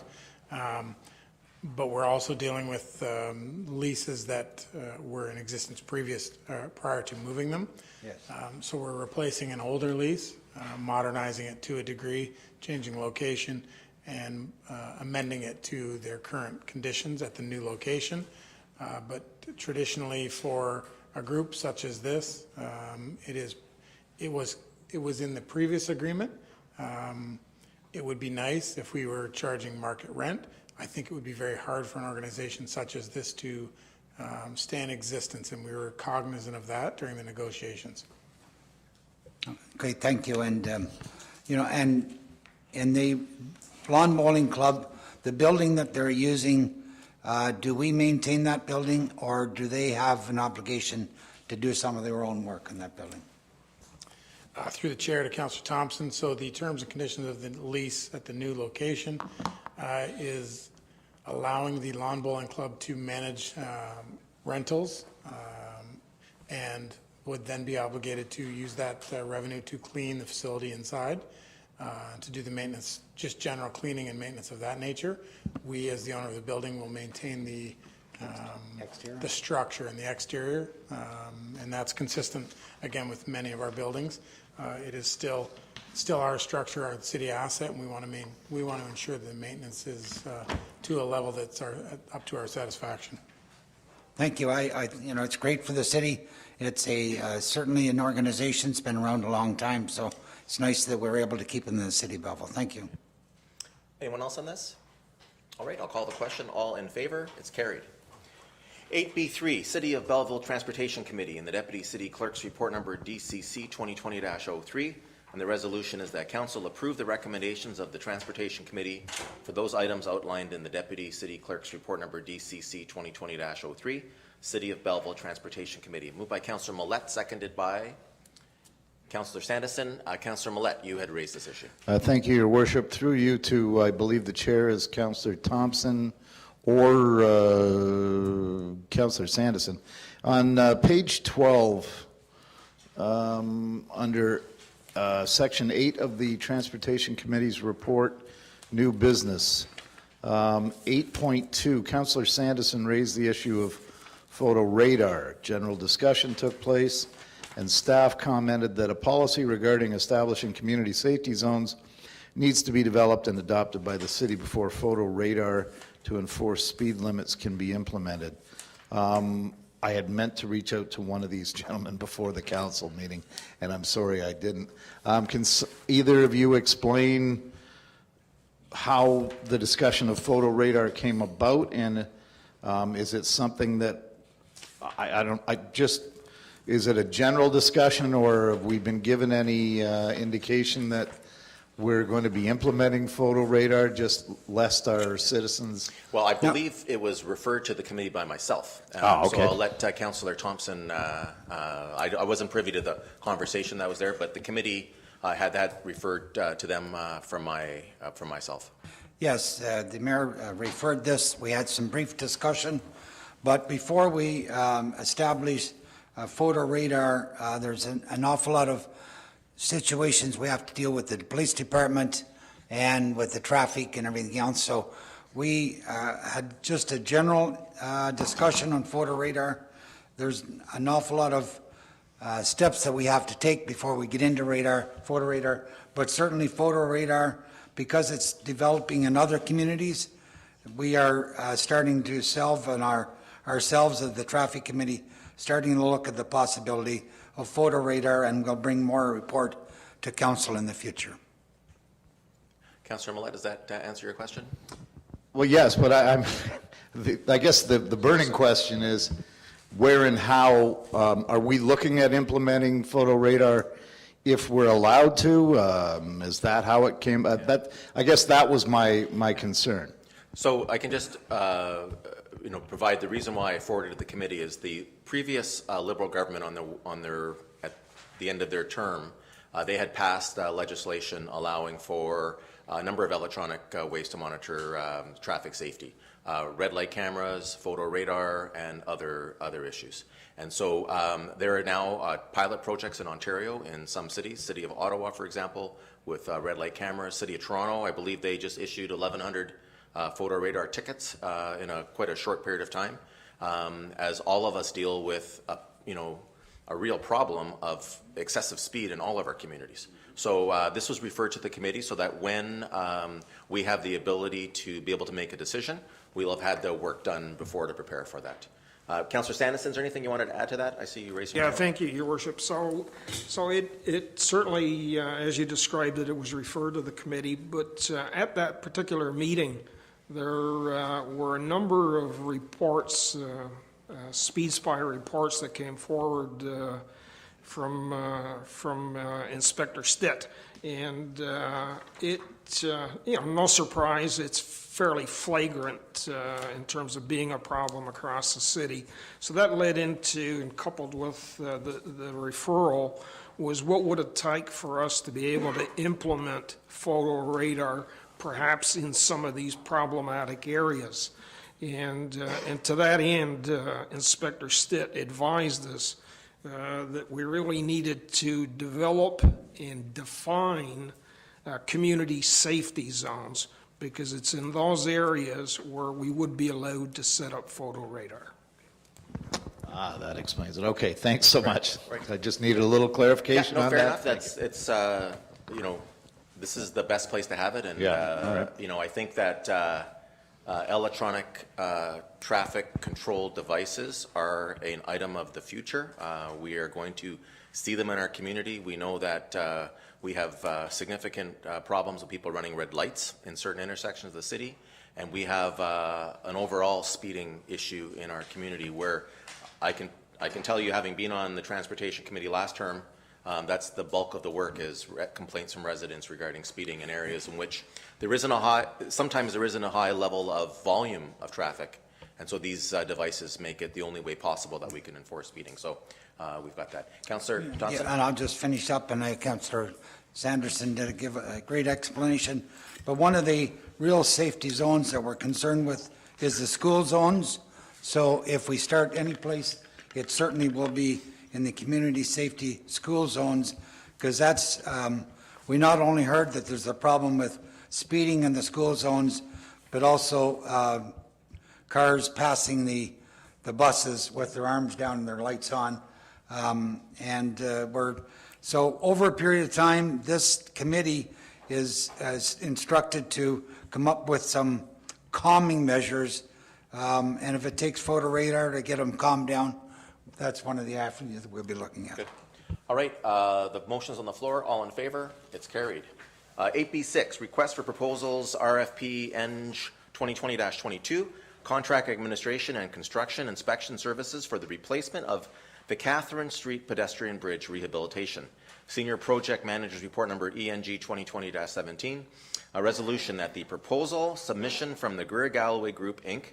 be accepted for RFP ENG 2020-22, contract administration and construction inspection services for the replacement of the Catherine Street pedestrian bridge in the amount of $231,130 plus $30,046.90 HST for a total amount of $261,176.90, this being the lowest and most qualified proposal received, and that the mayor and city clerk be authorized to sign the acceptance agreement on behalf of the corporation of the city of Belleville, and that the city clerk be authorized to affix the corporate seal. Moved by Councillor Carr, seconded by Councillor Culhane. Councillor Carr, this was your item. Go ahead, sir. Yeah, I asked to get it pulled, and the question that I have is back on our operating budget, we actually approved a project manager construction and senior project manager construction, and the rationale for those positions were to assist with contract management. So essentially, because of the projects that we were incurring with the city and the load in which we're asking staff to move on these projects, that this would allow for contract management. But yet here we have a large and complex project, and we're contracting out the contract management, if you will, or the project management. So I'd like to know why aren't we utilizing, or why can't we utilize the new positions? Perhaps they're not filled yet, I don't know. But it just seems to me that if we're hiring staff because of this workload, why are we now contracting out? Sure. Mr. Bove, do you want to answer that, if you can? Certainly, through the mayor to Councillor Carr and all of council, I'll give a few thoughts, and certainly Director Ashton is directly involved, and if he has anything to add, he can do that. Certainly, those two positions that Councillor Carr mentions, they have not been filled yet, unfortunately, and no doubt will likely be a challenge to be filled. In any event, what we've found over the years is that any type of bridge work is very specialized in terms of structural engineering expertise, and I think over the years the city, going back many years, has came to the conclusion that it doesn't make sense for the city to employ a structural expert. For the amount of work that we do on a typical year, it doesn't make economic sense to have people on staff that have that expertise. It's more economical to go out for it, and it doesn't just involve the design of bridges or bridge repair and rehabilitation. It's also the administration of those contracts, and so it's a specialized service. And we're fortunate that a local firm, we have a couple of local firms that do have that expertise that we do rely on, and this is a case of us choosing to go with someone who has that expertise rather than the staff we have. Okay, thank you very much. And I think that's an important rationale because, the public watches all the the consultants that we hire for different things, and of course we had the park master plan earlier, and then just when we're approved new positions that affect the bottom line, but the fact that we're looking for a structural expert and a specialized service, I'm happy with that. Thank you. Thank you. Anyone else on this? All the motions on the floor, all in favor? It's carried. We'll then move to 8B11, Ministry of the Environment 2020-21 Drinking Water System Inspection Report, number 1-NR04E for the Point Ann Hamlet Drinking Water System. It is the General Manager, Environmental Services Report number GMES-2020-14. The resolution is that the General Manager of Environmental Services Report number GMES-2020-14 regarding the Ministry of Environment 2020-21 Drinking Water System Inspection Report for the Point Ann Hamlet Drinking Water System be received as information. Councillor Thompson and Councillor Sandison. Councillor Thompson, you had pulled this item. Go ahead, sir. Just basically to make a comment that it's commendable that we come in at 96% and a scoring rate with a water system at Point N that certainly isn't the most modern, and if we can continue to have that grade of water at Point N at 96%, that's a lot of work, and I commend Mr. Perry DeCola and his staff on maintaining a system out there that is certainly very old, so thank you.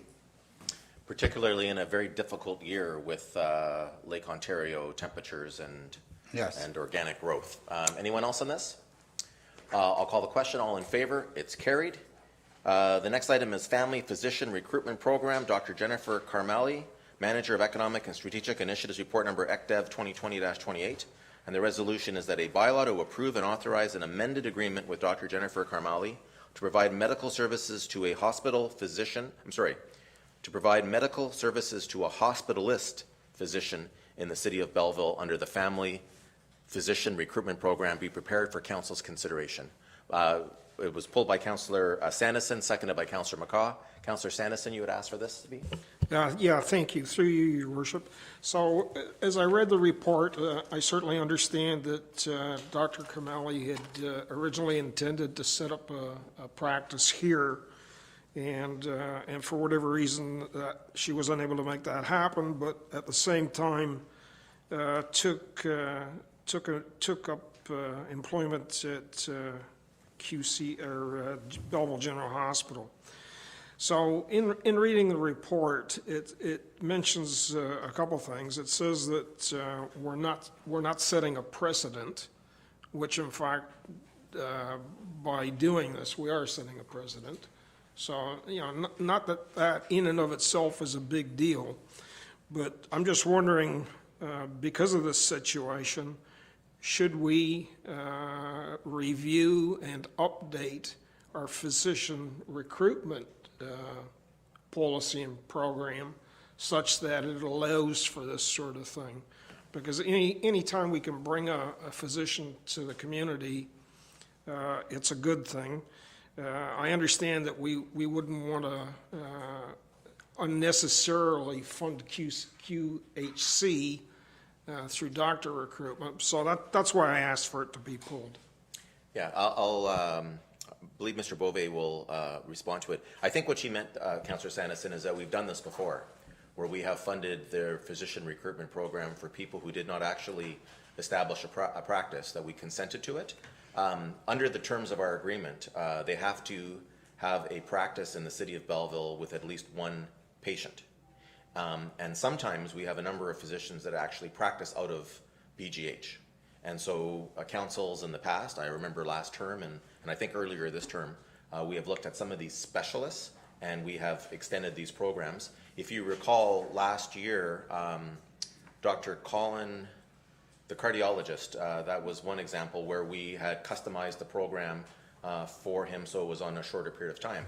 And I can tell you that his wife is a doctor that we are very interested in as a pediatric cardiologist, and we will do whatever we need to do to be able to get her to come here when she's ready. But I'll let CEO Bove speak to this as well. Write you a prescription for that. Excuse me, through the chair to Councillor Sandison. I think the recommendation in Karen's report is a good compromise to the situation. I mean, certainly you said at any time we can bring a doctor to Belleville, it's good news. I think from staff's perspective on the whole legal question of precedent, we're certainly setting a precedent with Dr. Kamali, but we're not setting a precedent with any other individual doctor that we sign up. So we're free to amend those future agreements however way council chooses, with obviously the support of the doctor in question. And what we do with this particular doctor shouldn't affect council's ability to change those terms going forward. Okay, thank you for that, and I certainly will support it. Yeah, but I do take your point, Councillor Sandison, about the fact that we should be re-examining our policies and our processes. There's no doubt that the family physician recruitment program has been a smashing success, and we are so grateful to the previous councils going back as far as 2006 that first established that position, and we have such a great track record of attracting physicians and having them stay. They didn't just come for the time and left. The vast majority have stayed and are continuing to provide services. But our healthcare needs continue to change. And so, we are waiting for the Provincial Ministry of Health to make some decisions regarding nurse practitioners in our region. We are wanting to make sure that we do not distract from that, let them go through that process. But we have other plans for enhancing the healthcare services for residents in the city of Belleville. We will have to make some difficult decisions in the future to either amend this current program or to find additional monies to supplement it. And we're there, but we're very happy that Dr. Carmali has decided to stay here in Belleville, and we all support it. The motion's on the floor. All in favor? It's carried. 8B14, temporary noise permit application under bylaw 2011-180, Signal Brewing Company, 86 River Road, Corbyville. Temporary noise permit application from Signal Brewery Company, and the resolution is that the Signal Brewing Company application for the issuance of a temporary noise permit under bylaw number 2011-180 to have live entertainment until 11 p.m. for their outdoor events from September 2020 to May 15th, 2021 be approved, I'm assuming. Can I get a motion, move it on the floor? Councillor Thompson, seconded by Councillor Carr. I had raised this issue because I wanted to ask Mr. McDonald, your department handles issuing these permits. What is the length of time for a temporary noise exemption habitually in the city of Belleville? Like, when we say temporary, how long does temporary normally last?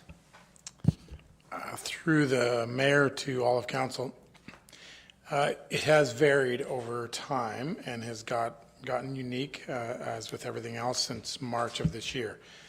Traditionally, it would be for a contiguous event, so big music fest, things of that nature. So generally from a Thursday to a Sunday, but it was certainly my reading of the bylaw, which predates me, would have been that it was for events of that nature. So that it was for a weekend event or an event that had a defined start and finish of a short duration. We've had a couple of requests, and some have been to council, where the duration has been for an extended period, months. And I'm not sure that certainly the application or the bylaw provision contemplated that when originally drafted. No, and the reason why I raise this is certainly I am sympathetic to COVID times and everyone trying to do what we can, but I don't think almost 9 months is a temporary permit application. So we can discuss this, but at the end, I would like to see us find some type of compromise where we maybe permit this permit until the end of this year, so December 31st, and then have Mr. McDonald come back with some potential policies for us to consider about issues of a longer period. I don't certainly want to disrupt the operations here, but at the same time, allowing a 9-month temporary noise permit, particularly without a lot of community consultation, is the right way to go. Councillor Millett, you wanted to speak on this? Yes, thank you, Your Worship. I could support that amendment as well to year end. I have a couple of concerns about the fact that live music would be continuing for, this is no longer clearly a temporary situation, but again, we're making amendments to a lot of things for COVID times, but through the winter, I'm just wondering, and the other concern is across the river we have ongoing development of homes that, whereas even a year ago you wouldn't have impacted people across the Moira River from this development. There are now homes moving right up to the river in that whole area. And as we all know as well, in winter, sound carries pretty crisply on a cold night.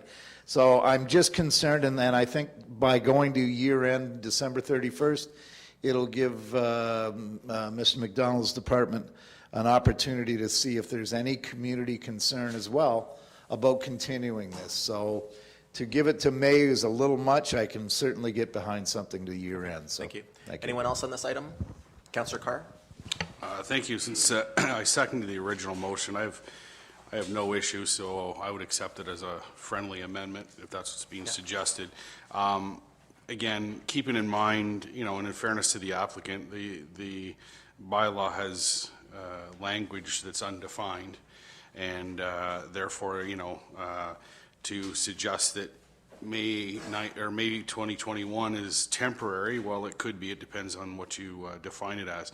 And the other thing is, and just to repeat what Councillor Millette had said, we've done a lot of adapting to COVID and trying to find ways and means for businesses to be successful. And, you know, again, there's a lot of trepidation, and I think there's a lot of fear just in the community in general regarding COVID, and with that, then businesses have to try to adapt to that fear, and the best way to do it is to offer outside activities as much as possible, just simply because people feel you know, concerned going inside. I do note today that the Minister of Health even said with the uptick that's going on in the province, and it seems to be concentrated in 3 large urban areas, it's not bars and restaurants where this is occurring. It's occurring in social gatherings and banquet halls and things of that nature where you're getting together with people you know and letting your guard down. And, you know, as long as we're washing our hands, not touching our face, and stay 6 meters apart, and if we can't do that, wear a mask, then we're all safe. But, you know, I have to hand it to businesses that are trying to find ways and means to make it happen. I know that representing that area, I haven't received any calls for any complaints of any noise that's been occurring, and I know that Signal has a number of music events outdoors practically every weekend, and I haven't got anything. But as that development continues to occur to the north, and certainly at the winter time, there is real potential for that. So I think this is a reasonable compromise, and hopes that, you know, on a go-forward basis, even if we define temporary, we have to look through the lens of COVID-19 as long as it's with us. So with that, we'll have to look at some adjustments there as well. Thank you. So, Councillor Thompson, the friendly amendment, if you agree, would be September 20th to December 31st, 2020. And then Mr. McDonald knows to bring back that report. You know, again, I agree with what everyone's been said, but I think if someone were to say that a 4-month period, you know, is a long time for a temporary use, and it doesn't mean that we're not going to allow it afterwards. It just means that we will have a more defined policy, particularly for community consultation. That's what we want to make sure that that neighbors have an opportunity for input. Anyone else on this? So the amended motion, all in favor? It's carried. And that takes us to council information matters, which council may adopt consent items by one motion, but prior to consideration of such motion, members may request that specific items be removed from consideration under such motion, and council shall consider such items individually. Councillor Williams. No, thank you. Councillor Millette. No, thank you. Councillor McCaw. No, thanks. Councillor Thompson. 8C3 A and B. A and B. Thank you. Councillor Kelly. Thank you. Councillor Culhane. No. Councillor Carr. No, thank you. Councillor Sanderson. No, thank you. All right. So that the following agenda items be received, save, and accept for 8C3A and B. Moved by Councillor Carr, seconded by Councillor Sanderson. All in favor, it's carried. Councillor Thompson, 8C3, request for support of a private member's bill to designate August 1st annually as Emancipation Day. And it is the August 10th, 2020 resolution from the town of Gore Bay. Go ahead, sir. I'd like to, at this time, amend that both of these be sent to the Inclusion Committee for discussion with that group, because it falls in line with that particular committee in the inclusion, and I'd like to send both A and B to the Inclusion Committee and ask them to bring it back to council. Okay.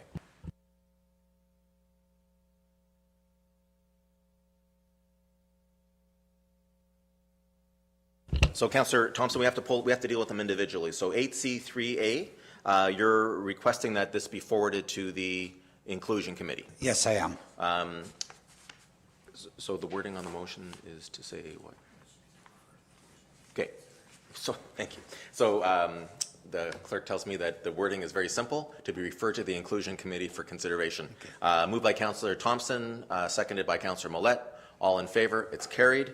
And then 8C3B, request municipal governments to actively work towards anti-racism and anti-oppression at every opportunity, beginning with annual training for council, committee members, and employees.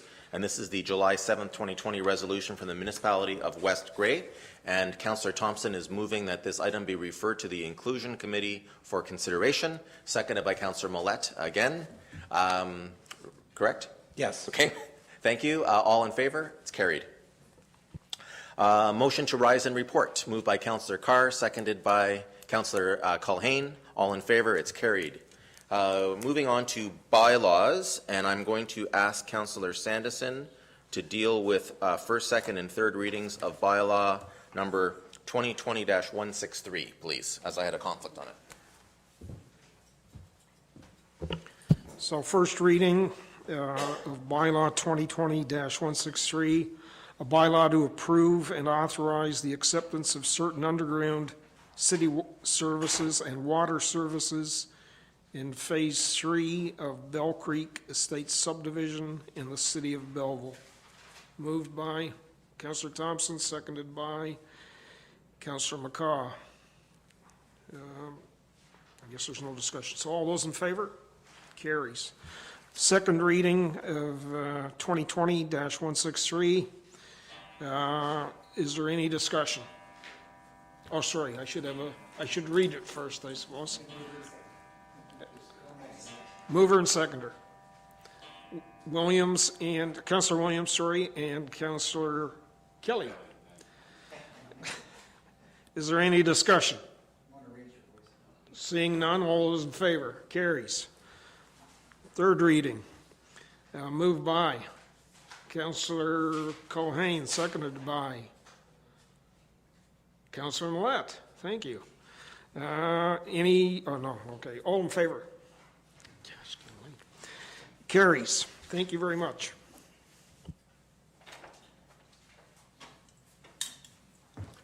Thank you very much, Councillor Sandison.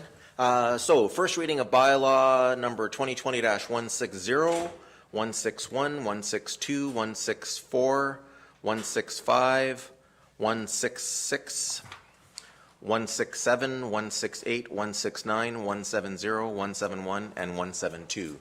Moved by Councillor Carr, seconded by Councillor Culhane. All in favor? It's carried.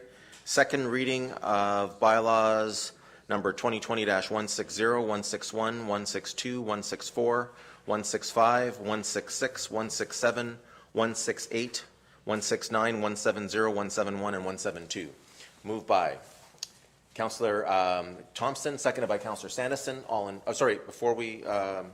Before I call the question, I just want to point out that bylaws number 166 and 167 deal with amending agreements for leases with customers of the city, tenants of the city of Belleville. And these amendments are made because of COVID times. And if people will recall, back in April, we had made a call about having businesses step and understand the times that we're in and to show some leniency with their tenants. The city of Belleville is putting our money where our mouth is, and we are walking the talk with our tenants. We have given them a period of time where we didn't just defer the rent for those periods, we actually did not charge it, and we have extended the end time of those leases. So I just want to point that out for anybody that was wondering, what did the city of Belleville do when it came to tenants for them? And so I'm really quite proud of that. If there's no other discussion, all in favor? It's carried. And then third and final reading of our bylaws, 2020-160, 161, 162, 164, 165, 166, 167, 168, 169, 170, 171, and 172. Moved by Councillor McCaw, seconded by Councillor Kelly. All in favor? It's carried.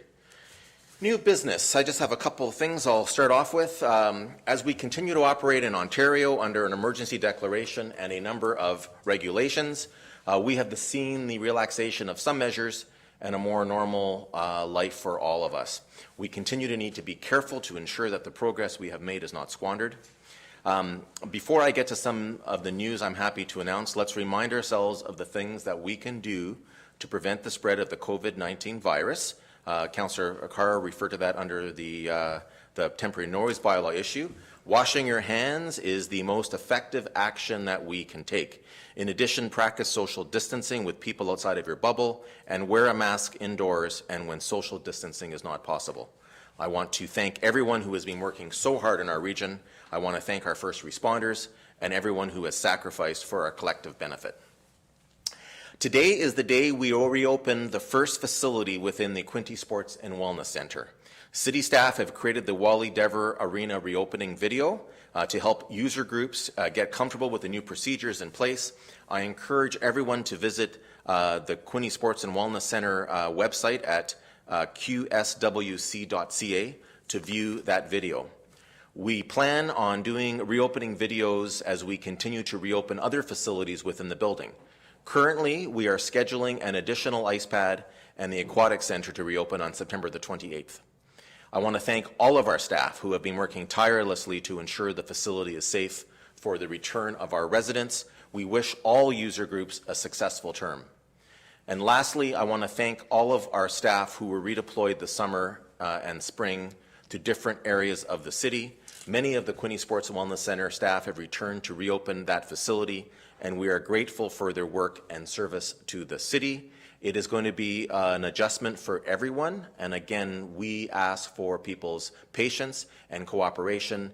These are strange times. We have never thought that we would have to drop our children off fully clothed in their hockey equipment for them to walk in skate guards across cement to go inside a facility, then they have to leave immediately after without showering. But this is the reality that we have today, and I ask everyone to cooperate and be helpful.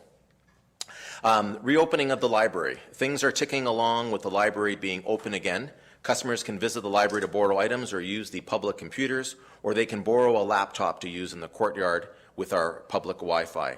The Belleville Public Library offers lots of digital content and products, ebooks, audiobooks, online courses, in addition to online story times, book clubs, and programs through our Facebook site, our website, Twitter, and YouTube. The library has launched a new digital magazine service, Flipster, so there are some online magazines that you can read with the app or the desktop. More information is on the City of Belleville website as well as the Belleville Public Libraries. The Parrot Gallery is also now open with limited hours, and a new exhibition is in place, both online and in physical form in the gallery, with art from the Ontario Society of Artists. We are working on a plan to start offering study space and space for e-learning in the library, hoping to have that starting next week. Lastly, before I get to that, I just want to also pay tribute to library staff. I saw they have, as mentioned, you can use devices outside in the courtyard, but the fact that they've set tables up outside so that people can be in a safe environment and have worked hard, I just want to say thank you on behalf of all of us on council for the work of the library board, administration staff, and all of the staff members of the Belleville Public Library. Lastly, as we completed a full week of return to school for our children, I want to thank everyone who was involved in making that possible. Obviously, this has been a very different return to school from normal years, and I want to thank our teachers for their adaptability and commitment to our students. But I also understand that so much work was done behind the scenes by the school board administrators and our custodial staff. Thank you to both of our school boards and everyone involved. It is amazing how we all work together and the positive outcomes that are possible when that happens. I appreciate everyone's collaboration, and we will see how everything goes moving forward. Again, let's remember that the most important quality we can all possess during these challenging times is compassion. Our residents are incredible human beings, and I'm amazed at the love and compassion demonstrated every day, and we as a city council are so proud to represent our community, this community. Anyone else for new business? Councillor Kelly. Through you, Mr. Mayor. Just to continue on with the education theme that the mayor ended with, it was around last October, November. I came to council and talked about the stop arm camera, bus patrol safety device. And I was hoping to get that up and running with local school boards. and then COVID hit in March, and there's been no school. However, 2 weeks ago, the buses started to roll again in Belleville, and over the last 6 or 8 weeks, I've had several meetings with City Clerk Matt McDonald, Tri-Board Busing out of Napanee, Gord Taylor, also part of the conversation, Belleville Deputy Chief Mike Callahan, and we'd like to bring in the Transportation Committee in updating them in meetings down the road. So just to kind of bring everybody up to speed, I've been working with this gentleman by the name of Kevin White, and daily here in Belleville, within the city limits, thousands of students take the bus. In the city of Belleville, there's 135 buses that take boys and girls to school, and that's all with Tri-Board. The goal of the Stop Armed Camera program is to create a culture of responsibility and awareness on the streets. Again, safety at the core, #1 safety tool. We've had these conversations. Other municipalities in Ontario are moving forward with it as well. Peel Regional, signing a deal, close to 1,300 buses will be having the Stop Arms safety device on. And just tonight, Kevin White and his team from Bus Patrol are in Mattawa. It was 20 years ago. A young lad, he was 5 years old. His name was Adam Ranger. Adam was getting off the bus after a day of school, and he was killed by a truck that didn't stop for the bus. So it's been 20 years, and up in Mattawa, which is near North Bay, they launched years ago the Stop for School Bus campaign, and this is just taking it to the next level. In our conversations with Gord Taylor at Tri-Board, when I asked him how many buses in Belleville that take the students to school on a daily basis, it was a few days getting that information, and the answer is 135 are within the city limits every day, morning, midday, and afternoon. And he told us that the bus companies in Belleville would line up because it's free. There's no cost to them. It's free. There's no cost to the city. We're going to have Kevin White come in 2 weeks and do a deputation. And just to show you how real this is, that it happens on a daily basis, City Clerk Matt McDonald was talking about his father was a long-term bus driver here in Belleville, an area. His father would be taking the bus on Highway 2, and Mr. McDonald told me his dad on a weekly basis, was it a weekly or daily? Weekly basis. 3 or 4 cars would not stop when the arm and the red lights are out. Think about that. It happens more often than we think. And think of little Adam Ranger, 5 years old, in school in Mattawa, where they have 19 buses tonight, will get the go-ahead for the Stop Arm equipment. So this is the right thing to do for the city. I'm hoping my colleagues here around the table will support this. I'm asking for a report on it from the city, just to give us an update on what has to be done before we can move forward. And I'm really excited to get this going. And Kevin White will be here from Bus Patrol in 2 weeks with a deputation. If you have any questions, he'll be able to give you the information on that. So I'm excited about Bus Patrol and safety becoming #1 factor here in the city for students. Thank you, Councillor Kelly, and thank you for championing this for us. Anyone else for new business? Councillor Williams. Thank you, Your Worship. And through just housekeeping, through you to the clerk, EDDC met June 11th. Seems like a long time ago. I think it was 4 months ago. Minutes have not made it to council yet. Just wondering if we can pop those onto the next council meeting. Okay. And I know that hopefully by then we'll have August 13th approved as well on Thursday. Thank you, sir. Okay. Councillor Millette.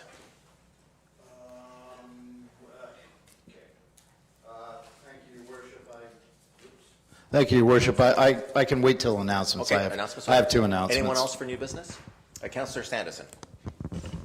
Yeah, thank you, Your Worship. So just two items to mention to the group. The Finance Committee is meeting this coming Friday, and so one of the items that will come forward will be the timetable for the capital budget. So following our meeting on Friday, you should get that information fairly shortly thereafter. Second thing is that I'm part of the Sterling Rec Board, and we are meeting tomorrow to see if we're going to be in a position to open the arena. We were hoping or targeting for October 1st, and we sort of been watching what other communities are doing. Napanee are open, and certainly we were ready and watching what we were doing here with Woolly Diver. So just those two items. Thank you. Thank you. And just following up, Councillor Sanderson, there is a lot of work when it comes to doing your reopening plan for arenas, and certainly we should mention the work that Tracy Newton at the Quinte Sports and Wellness Center has done, and she will say that this was a team effort, which it absolutely is. But last week when I was there to be able to film one of my regular videos there, they have got this working out. So if anyone on the Sterling facility needs any suggestions or assistance with the work that's already been done in the city of Belleville, we can help with that as well. All right, we'll move to, there are no motions today. Any notice of motions? Seeing none, we'll move to announcements now. Councillor Millette. Thank you, Your Worship. I have two announcements. First is in regards to the motion that was received unanimous approval from all of council to support community forum on policing and mental health in the community. At the time, we left it a little open-ended, and we were looking at possibilities of how we might do this. And I was hoping against hope that before now we might be able to have a live encounter. That is looking increasingly dim. In the meantime, we have met. Your Worship facilitated a meeting with senior staff and myself.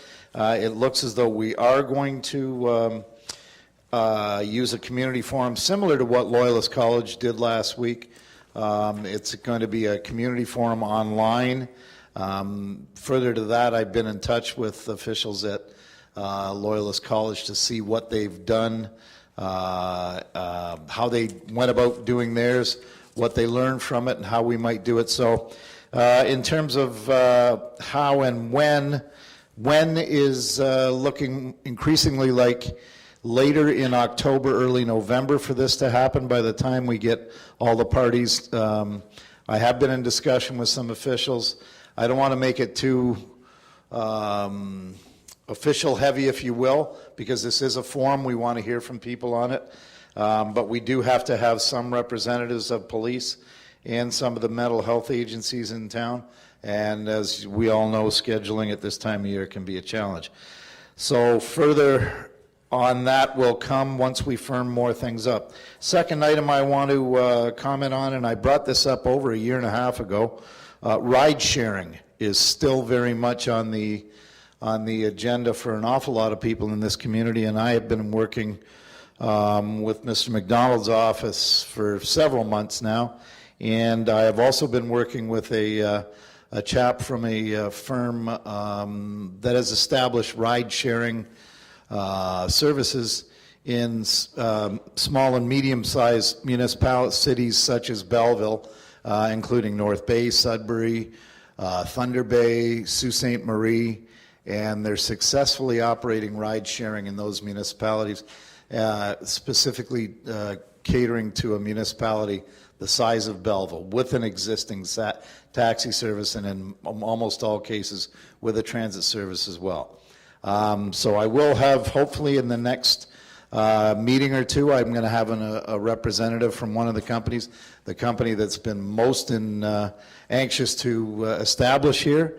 We've been on and off for a while, but we're taking a careful look at this because there are several regulatory issues that need to be looked at, but ride sharing is not off the radar for the city of Belleville by any means, and hopefully if we can integrate this into our system in Belleville of transportation, it would be only complementary.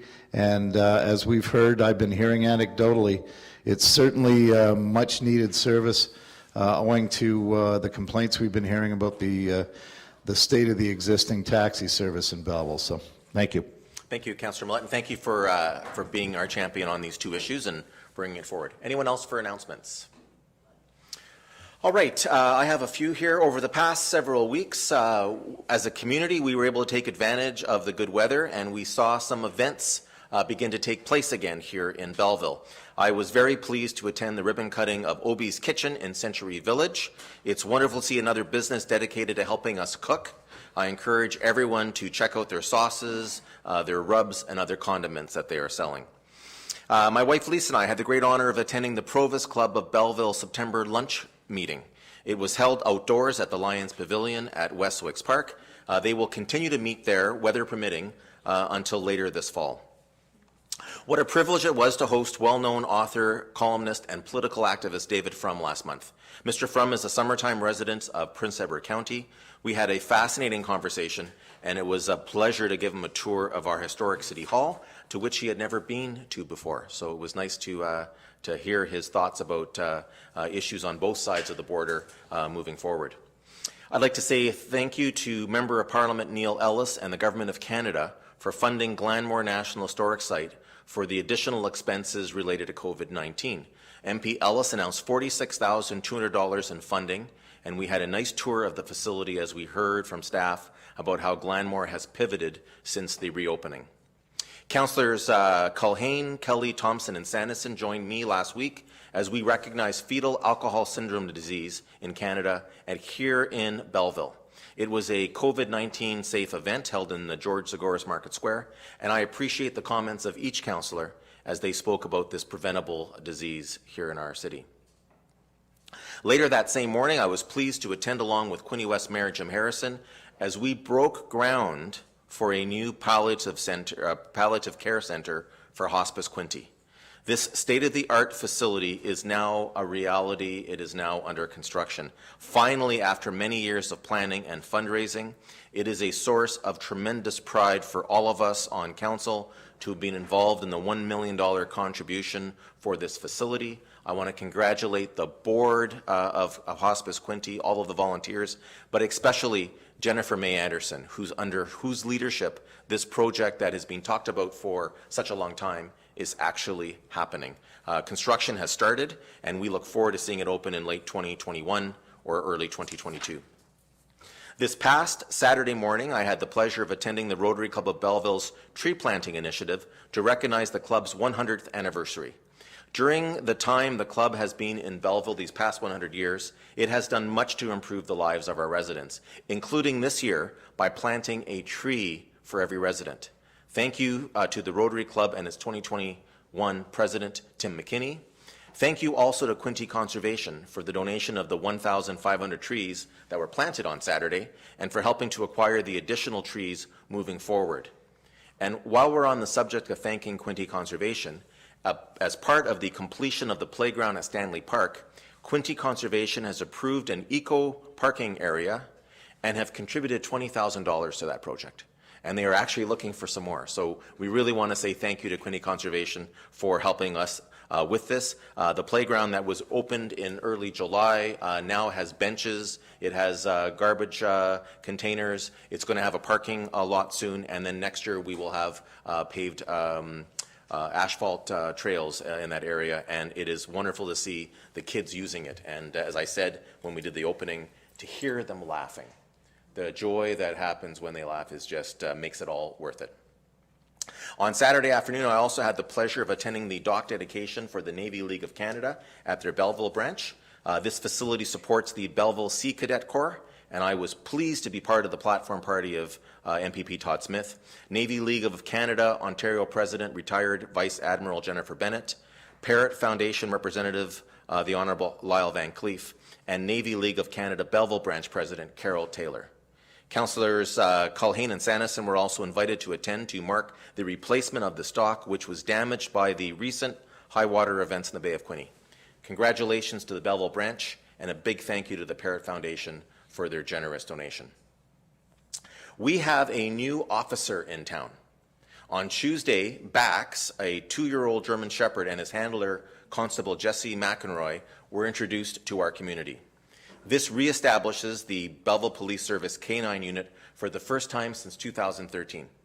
Bax is trained to support almost all of the Belleville Police Service's frontline units during calls and investigations. This is good news as our police service has another tool at their disposal to help ensure the safety of our residents. Very quickly, while we are having to manage these events with COVID-19 precautions, I'm pleased to announce that on September the 25th, Council will be unveiling a tribute to Selma Bochnik, who was a longtime former councillor. As well, on October the 9th, we'll be doing the same for Kay Manderville, and more information about that will be released in the future. Over the past few months, I have been involved in a number of calls with Ontario mayors. I want to mention the calls amongst the communities with casinos.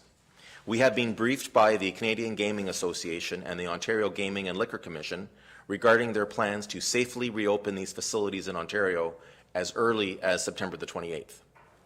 As of the information we had last week, approval has been given to the province for a safe reopening of all of the 11 facilities operated by Great Canadian Gaming, including Shorelines Casino here in Belleville. There is a limit of 50 customers permitted in the facility at a time, with appropriate sanitation protocols, only slot machines to allow for social distancing, and strict contact tracing procedures will be in place. More information will be proclaiming, and we wish everyone well. I have a number of proclamations to make today. September is obviously a very busy month for proclamations. I ask that you please help me in spreading the word and help raise awareness for these worthy causes. September is Childhood Cancer Awareness Month. The Belleville sign in the Bridge Street Bridge will be gold for the month of September to raise awareness. September is also Suicide Awareness and Prevention Month. During this month, mental health organizations will be asking you to help spread the facts about suicide and to educate others on how we can help those who may be struggling. September 9th was Fetal Alcohol Syndrome Awareness Day in the city of Belleville. The Bridge Street Bridge and the Belleville sign were red on September the 9th to represent this very important day. September 12th was the Canadian Tire Jumpstart Day in the city of Belleville. To recognize this day, the Belleville sign and the Bridge Street Bridge were red and white. Canadian Tire Jumpstart Charities is a national charity dedicated to helping kids overcome financial and accessibility barriers to support sport and recreation so that they can provide inclusive play for kids of all ages. September the 21st to 27th is Rail Safety Week. The City of Belleville has adopted the resolution in support of CN's ongoing efforts to raise awareness, save lives, and prevent injuries in communities, including our City of Belleville. September the 18th is Military Family Appreciation Day. The goal of Military Family Appreciation Day is to raise awareness of the challenges, to recognize the resilience, and to thank our military families for their sacrifices as they support their loved ones serving in the Canadian Armed Forces. And lastly, tomorrow is the 80th anniversary of the start of the Battle of Britain during the Second World War. The importance of protecting a beachhead in Europe to allow for the defense of the free world from the tyranny of Nazism cannot be overstated. Canada was there from the start, and we are proud of all the men and women who participated and are eternally grateful to those who made the ultimate sacrifice for our freedoms. Ted and Kathy Risco are two of our residents committed to never forgetting the service of so many. Thank you to them, our Veterans Council, and everyone else who makes sure that we will always remember. At the going down of the sun, we will remember them. Councillor Culhane. Thank you, Worship. With apologies, I do have an announcement. On behalf of the Quinte Humane Society, Councillor McCaw and I are asking all supporters to go to their Wiggle Waggle Walkathon page now and support them in their virtual fundraiser. This is a very important annual fundraiser for them, and with the ongoing difficulties with COVID and the restrictions on people going to the shelter and the resultant loss of income, it's vitally important that anyone who can support them so that the animals can continue to be cared for. Thank you. Great, thank you. All right, with that, we'll deal with confirmatory bylaw, that bylaw number 2020-173, a bylaw to confirm the proceedings of council at its meeting held on September the 14th, 2020, be read a first, second, and third time, and finally passed this 14th day of September 2020. Can I get a mover and a seconder, please? Moved by Councillor Culhane, seconded by Councillor McCaw. All in favor, it's carried. A motion to adjourn, moved by Councillor Carr, seconded by Councillor Millette. All in favor, carried. Thank you very much, and we'll see you in 2 weeks.